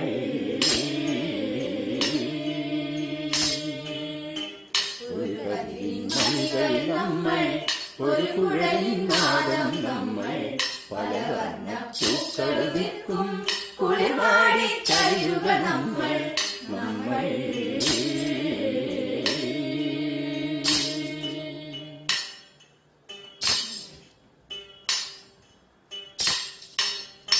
ഒരുമിച്ചു തുറന്ന മനസ്സിൽ വിഹരിക്കും പറവകൾ നമ്മൾ തനിനേരിന്നമൃതം പറയും പാലാഴിത്തിരകൾ നമ്മൾ ഒരുമിച്ചു തുറന്ന മനസ്സിൽ വിഹരിക്കും പറവകൾ നമ്മൾ തനിനേരിന്നമൃതം പറയും പാലാഴിത്തിരകൾ നമ്മൾ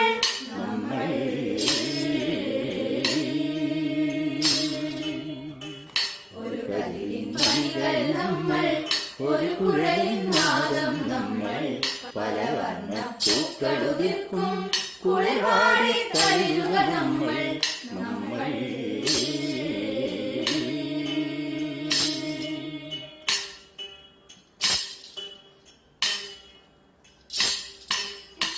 ഉലകെങ്ങും വിഷമയമാക്കി മനസ്സുകളിൽ ഇരുളു പരത്തി കതിരുകളിൽ പതിരു നിറച്ചോർക്കെതിരായി പട പൊരുതും നമ്മൾ ഉലകെങ്ങും വിഷമയമാക്കി മനസ്സുകളിൽ ഇരുളു പരത്തി കതിരുകളിൽ പതിരു നിറച്ചോർക്കെതിരായി പട പൊരുതും നമ്മൾ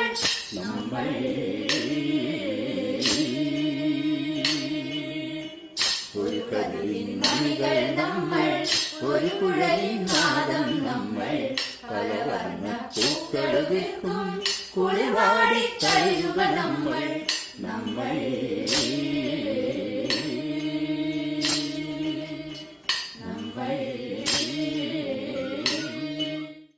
കൊടക്കാട് മാഷിന്റെ വരികളാണ് ഇവിടെ ആലപിച്ചത്. നാട്ടിടവഴികളിൽ നിലാമഴ പോലെ സ്നേഹവും എളിമയും ചേർത്ത് കൈവിരൽത്തുമ്പുകളിൽ പിടിച്ച് അറിവിന്റെയും സഹനത്തിന്റെയും കലയുടെയും സംഘബോധത്തിന്റെയും പടവുകൾ ചവിട്ടാൻ ഞങ്ങളെ പ്രാപ്തരാക്കിയ കൊടക്കാട് ശ്രീധരൻ മാഷിന്റെ ദീപ്തമായ ഓർമ്മകൾക്ക് മുമ്പിൽ കേരള ശാസ്ത്രസാഹിത്യ പരിഷത്തിന്റെ കലാജാത അംഗങ്ങൾ ഹൃദയത്തിൽ ചാലിച്ച ഓർമ്മപ്പൂക്കൾ സമർപ്പിക്കുന്നു.